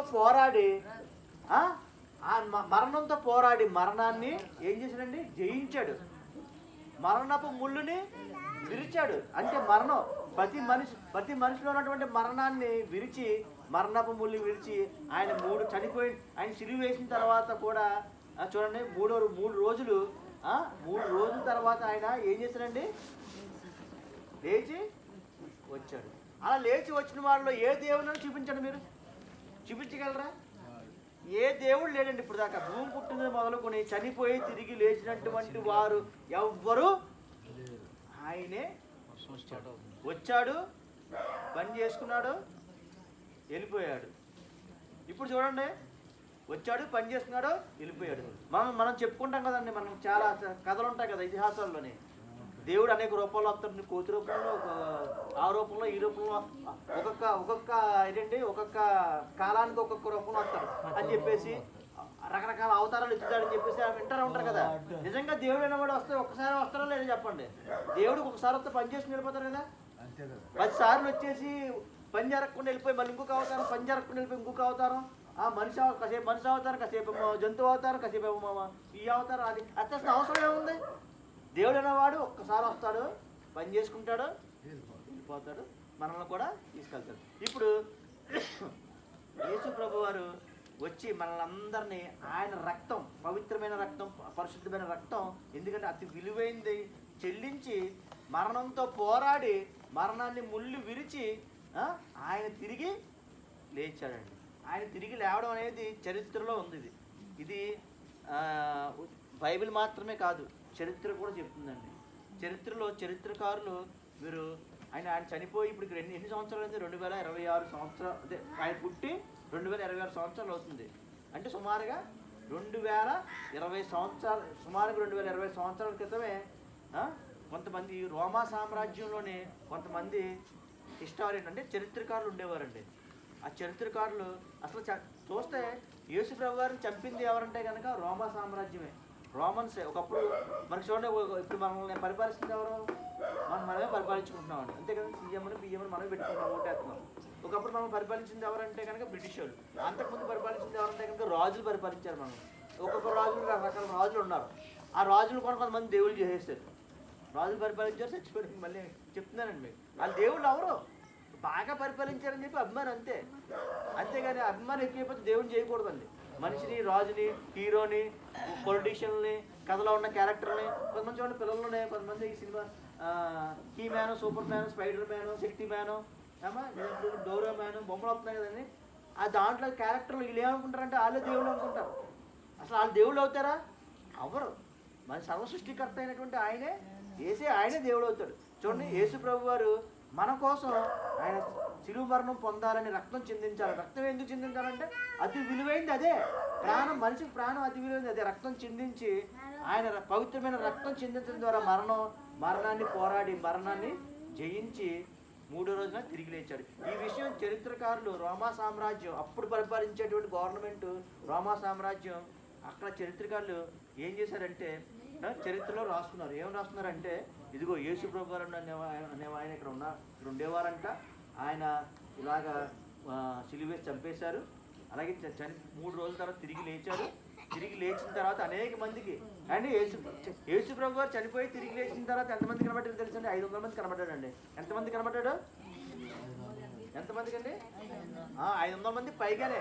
వాళ్ళందరి యొక్క సాక్ష్యాలు చరిత్రకారులు ఆ చరిత్రలో రోమా సామ్రాజ్యంలో రాస్తుంది. ఇప్పటికీ ఆ చరిత్ర అంతా కూడా మీరు రోమ్ వెళ్తే కనుక అక్కడ ఆ యొక్క మ్యూజియంలో ఆ చరిత్ర అంతా కూడా ఉంటుంది మీరు చూస్తే కనుక. అంటే యేసు ప్రభు చనిపోయి తిరిగి లేవడం అనేది సామాన్య విషయం కాదండి. అందుకనే యేసు ప్రభు చంపేసిన రోమా సామ్రాజ్యమే ఇప్పుడు ఆ దేశం మొత్తం కూడా ఏమైందంటే క్రైస్తవ దేశంగా ఎవరన్నా చంపిన వాళ్ళు మారుతారండి? ఎవరు చంపిన వాళ్ళు మారుతారండి ఎవరన్నా? ఎందుకంటే యేసు ప్రభు చనిపోయి తిరిగి లేవడం కల్లారా చూశారండి వాళ్ళు. ఆ దేశం మొత్తం చూసింది. ఆ దేశం మొత్తం చూసి పిల్లలు వింటున్నారా? యేసు ప్రభు చనిపోయి తిరిగి లేవడం ఆ దేశం మొత్తం కూడా చూసింది. చూసి అమ్మో ఇది నిజంగా దేవుడు అని చెప్పి దేశం మొత్తం మారిపోయింది. ఆ దేశం మారడమే కాదు మొత్తం ప్రపంచాన్ని మొత్తం మార్చింది. ఈ రోజున ప్రపంచం మొత్తంలో చూస్తే అధికంగా ఉన్నది ఎవరంటే కనుక క్రైస్తవులే అండి. ప్రపంచంలో అధికంగా ఉన్నది ఎవరండి? క్రైస్తవులే. కాబట్టి ఇప్పుడు చూడండి మీరు యేసు ప్రభు చనిపోయి తిరిగి లేవడం అనేది మామూలు విషయం కాదు. ప్రపంచం మొత్తం కూడా తెలిసిపోయింది. ఇప్పుడు ఆయన చూడండి సుమారుగా 40 రోజులు చనిపోయి తిరిగి లేచిన తర్వాత ఎన్ని రోజులు ఉన్నాడండి భూమి మీద? 40 రోజులు ఉన్నాడు. ఆ 40 రోజులు అనేక మందికి కనిపించాడు. ఆ సాక్ష్యాలన్నీ రాయబడ్డాయి. ఇప్పుడు వెళ్ళిపోతా ఏం చెప్తున్నారు తెలుసండి యేసు ప్రభు వారు? ఇప్పుడు నేను మరణాన్ని జయించాను. ఏంటండి చెప్పండి? నేను మరణాన్ని జయించాను. ఇప్పుడు ఆయన శరీరం ఎలాంటి శరీరం తెలుసా అండి? మహిమా శరీరాన్ని పొందుకున్నాడండి. చనిపోయి తిరిగి లేచిన తర్వాత ఒకప్పుడు ఆదాముకి అవ్వకు ఉండే శరీరాన్ని ఈయనకి మళ్ళీ ఇప్పుడు చూపించాడు అన్నమాట. అందరికీ శిష్యులకి చూపించాడు, అక్కడ అందరూ చూపించాడు. ఇదిగో ఒకప్పుడు ఆదాము కూడా ఇలాగే ఉండేవాడు, ఈ శరీరమే. కానీ పాపం చేసి తినదన్న పడు తిరిగి మీరు ఆ శరీరాన్ని కోల్పోయారు. చూడండి నేను మళ్ళీ నాకు నేను ఇలాగే మీరు రేపొద్దున చనిపోయినా కానీ ఎవరైతే నన్ను అంగీకరిస్తారో, నిజమైన దేవుడు సర్వ సృష్టికర్త అని అంగీకరిస్తారో, ఆ సర్వ సృష్టికర్త యేసయ్య అని ఎవరైతే అంగీకరిస్తారో, యేసయ్యని ఎందుకు అనాలి? మరి యేసయ్య 2000 సంవత్సరాల క్రితమే వచ్చాడు, అంతకుముందు లేడు కదా అని అనుకుంటున్నాం. కానీ ఆయనకి భూమి మీద పుట్టినప్పుడు ఆయన పేరు యేసు అని పెట్టాం. కానీ భూమి మీద పుట్టకముందు ఆయన పేరు ఏంటి? ఉన్నవాడును అనువాడును యెహోవా తండ్రి పరిశుద్ధాత్మ దేవుడు, మా త్రియేక దేవుడు అయినటువంటి ఆయన. అప్పుడు ఆయన ఆ నామాలు. కానీ భూమి మీద పుట్టిన తర్వాత పేరు యేసు అని పేరు పెట్టుకున్నాం. కానీ ఆయన అంతకుముందే ఉన్నవాడు అనువాడునే ఉన్నాడు. కానీ చూడండి మనం ఏమనుకుంటామంటే యేసు ప్రభు 2000 సంవత్సరాల క్రితం వచ్చాడు అనుకుంటాం. కానీ అంతకుముందే ఆయన ఉన్నాడు అనువాడే ఉన్నాడు. మన కోసం మనిషిగా వచ్చాడు. చావును జయించి తిరిగి లేచి వెళ్ళిపోతే మనకేం చెప్పారంటే చూడండి యేసు నన్ను ఎవరైతే మీరు నిజమైన దేవుని నమ్ముకుంటారో, నిజమైన దేవుణ్ణి ఆరాధిస్తారో, నిజమైన దేవుని స్తుతిస్తారో, యేసయ్యాని మీరు ఎవరైతే నన్ను అందరి ముందు ఒప్పుకుంటారో, అప్పుడు రేపొద్దున మీరు చనిపోయిన తర్వాత మీ ఆత్మలు వచ్చి లేవనెత్తబడ్డప్పుడు నేను అనేక కోటాను దేవతల ముందు మిమ్మల్ని ఒప్పుకుంటానని చెప్పాను మేడం. నేను మళ్ళీ వస్తాను, ఇదిగో చనిపోయి తిరిగి లేచి పరలోకం వెళ్తున్నాను, మీకోసం పరలోకాన్ని సిద్ధపరుస్తున్నాను. ఒకప్పుడు మీకు మంచి నూతనమైనటువంటి భూమి, చక్కని భూమి, ఒకప్పుడు స్టార్టింగ్ ఎలా ఉండేది అలాంటి కొత్త భూమి, కొత్త ఆకాశాన్ని, పరలోకాన్ని మీ అందరికీ మళ్ళీ ఇస్తాను. మళ్ళీ తిరిగి వస్తాను, మిమ్మల్ని అందరినీ కూడా తిరిగి తీసుకెళ్తాను అని చెప్పేసి ఆయన అబద్ధం ఆడే దేవుడు అండి. ఆయన నిజంగా అబద్ధం ఆడితే చావుని తప్పించుకోలేడని చెప్పండి. చిలువేస్తుంటే తప్పించుకోలేడా? పీక్కుని రాలేడండి? రాగలడు. కానీ ఆయన మరణం జయించడం కోసం సిలువ మరణం పొందాడు. 3 మేకులు పీక్కోలేక కాదండి. సృష్టి మొత్తం చూస్తుంది, సృష్టి మొత్తం చాలా బాధపడింది.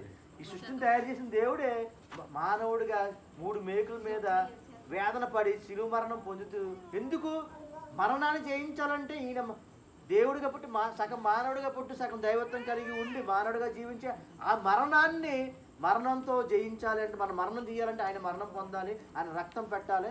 ఆ రక్తం పెట్టి మరణాన్ని జయించి తిరిగి లేచి మళ్ళీ ఆయన పైకి ఎక్కడికి వెళ్ళిపోయాడండి? పరలోకం వెళ్ళిపోతే ఏం చెప్పాడు? మనల్ని మనకు ఒకరు చెప్పాడండి, ఒకసారి జాగ్రత్తగా ఈ మాట వినండి అందరు పిల్లలు.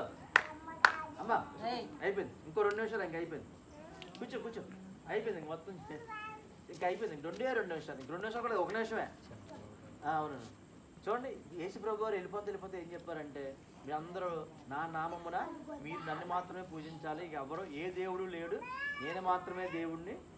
మీరు నన్ను తెలుసుకోవడమే కాదు, మీరు మాత్రమే రక్షణ పొందడం కాదు. రక్షణ అంటే మీ ఆత్మకు రక్షణ. రేపు పొద్దున చనిపోయినా కానీ మనం తిరిగి లేస్తాం. ఆ రక్షణ ఎలా వస్తుందంటే ఆయన నమ్ముకుంటే ఆ రక్షణ వస్తుంది. దేనికి రక్షణ అంటే ఇప్పుడున్నప్పుడు శరీరానికి రక్షణ వస్తుంది, ఆత్మకి కూడా రక్షణ వస్తుంది. ఇప్పుడు ఎవరైతే యేసుప్రభు గారిని అంగీకరించి బాప్తిసం తీసుకున్నారో, యేసుప్రభు గారు అనుకునిగా జీవిస్తున్నారో, మీ అందరికీ కూడా ఏమొస్తుందంటే ఆత్మకి ఏమొస్తుందండి, రక్షణ వస్తుంది. ఒక కట్టుబడికి తొక్క ఎలాగో, ఒక కొబ్బరికాయకి పైన తొక్క ఎలాగో, మన ఆత్మకి కూడా ఏంటంటే ఒక రక్షణ. చూడండి, హెల్మెట్ ఎలా పెట్టుకుంటామో బుర్రకి, అలాగే మన ఆత్మకి ఏమొస్తుందంటే ఒక రక్షణ వస్తుంది. ఆ రక్షణ భాగ్యం ఎవరు నమ్ముకుంటే వస్తుంది? జీవం కలిగినటువంటి నిజమైన సర్వశక్తివంతుడైన యేసయ్యనే ఆయన నమ్ముకుంటేనే వస్తుంది. ఇప్పుడు మనం మాత్రమే కాదు రక్షణ పొందడం, ఎవరు మనతో పాటు మన పిల్లలు, మన అందరూ మన కుటుంబ సభ్యులు అందరూ, మన స్నేహితులు, మన అందరికి వాళ్ళందరూ రక్షణ పొందుకోవాలంటే నిజమైన దేవుణ్ణి పరిచయం చేయాలా లేదు చెప్పండి. ఆయన నమ్ముకుంటేనే మీకు రక్షణ వస్తుంది. రేపొద్దున మనం పరలోకం వెళ్ళిన తర్వాత నూతన భూమి నూతన ఆకాశం చెప్తున్న తర్వాత నెక్స్ట్ మీకు అన్నీ ఒకసారి చెప్పలేం కాబట్టి, నూతన భూమి నూతన ఆకాశాన్ని దేవుడు చేస్తాడు. ఆ నూతన భూమి నూతన ఆకాశంలో వేదన ఉండదు, బాధ ఉండదు, ఇబ్బంది ఉండదు. ఇంకెవ్వరంగా ఆనందంగా ఇచ్చి జీవించవచ్చు అనమాట. పరలోకంలో కొంతమంది వెళ్తారు, భూమి మీద కొంతమంది జీవిస్తారు. పరలోకంలోకి వెళ్ళాలంటే కనుక గొప్ప మనం ఇప్పుడు వీరులే ఉండాలి. మీ ప్రకటన ప్రవీణ్ గారు ఉన్నారండి, మొన్న చంపేశారు ఆయన్ని రాజమండ్రి దగ్గర, విన్నారా? ఫాస్ట్గా చంపేశారు. ఇలాగే సువార్త చేస్తుంటే ఆయన చంపేసింది బీజేపీ వాళ్ళే. వాళ్ళు ఇలాగ అక్కడ మత మార్పిడి చేస్తున్నారన్న కక్ష పెట్టుకుని ఆయన చాలా మంచి వ్యక్తి, కానీ ఆయన మీద అనేకమైన అబండాలు వేసి ఒక తాగుబోతే అదే ఇదివి వేసేసి ఆయన అతి క్రూరంగా చంపేసింది కాకుండా యాక్సిడెంట్గా క్రియేట్ చేశారు.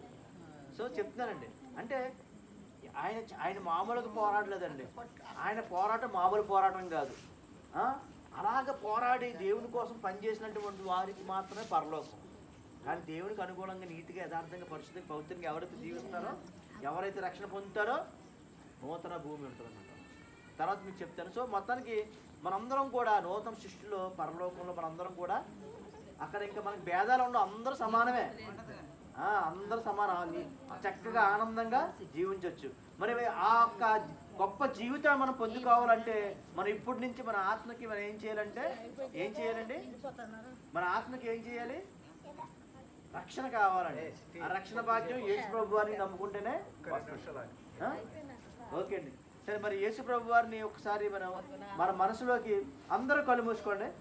అందరూ మోకరించగలిగిన అందరూ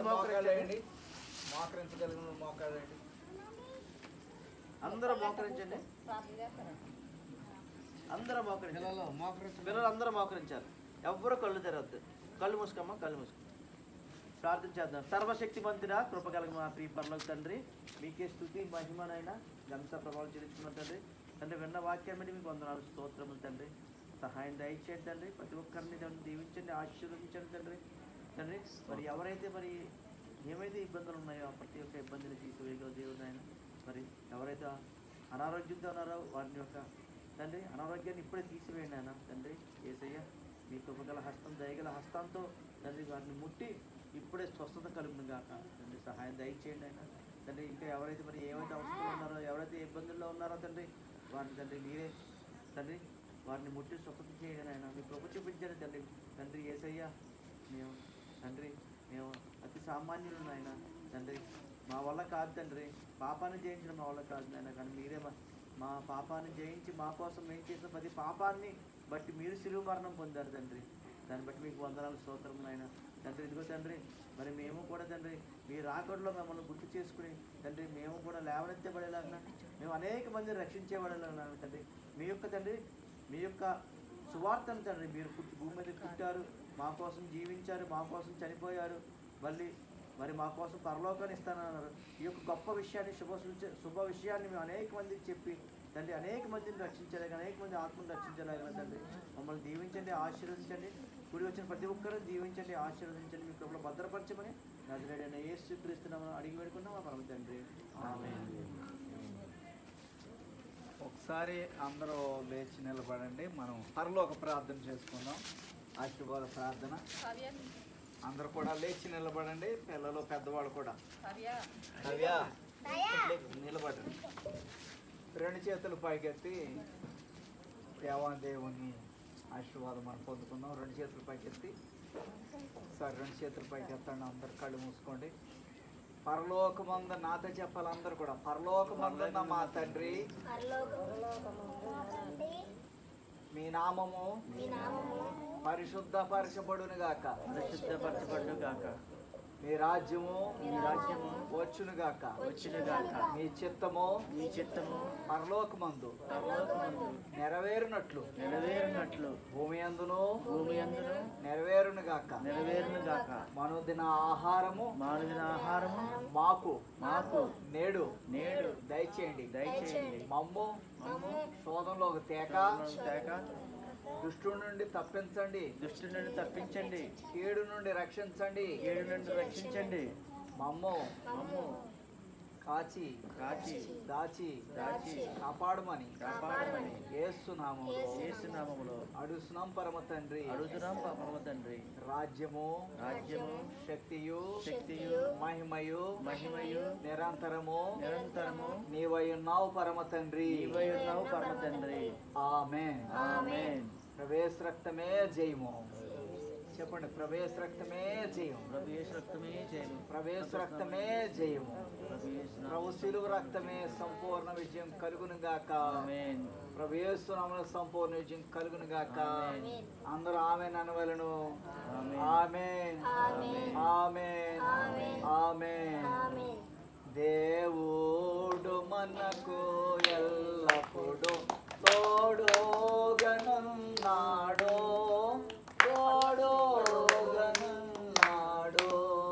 నాతో కలిసి పాడాలి. దేవుడు మనకు ఎల్లప్పుడూ తోడుగనున్నాడు.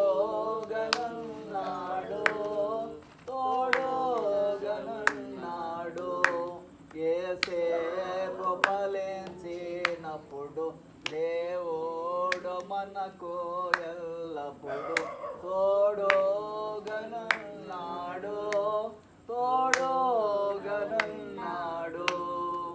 యేసయ్య మంచి దేవుడు.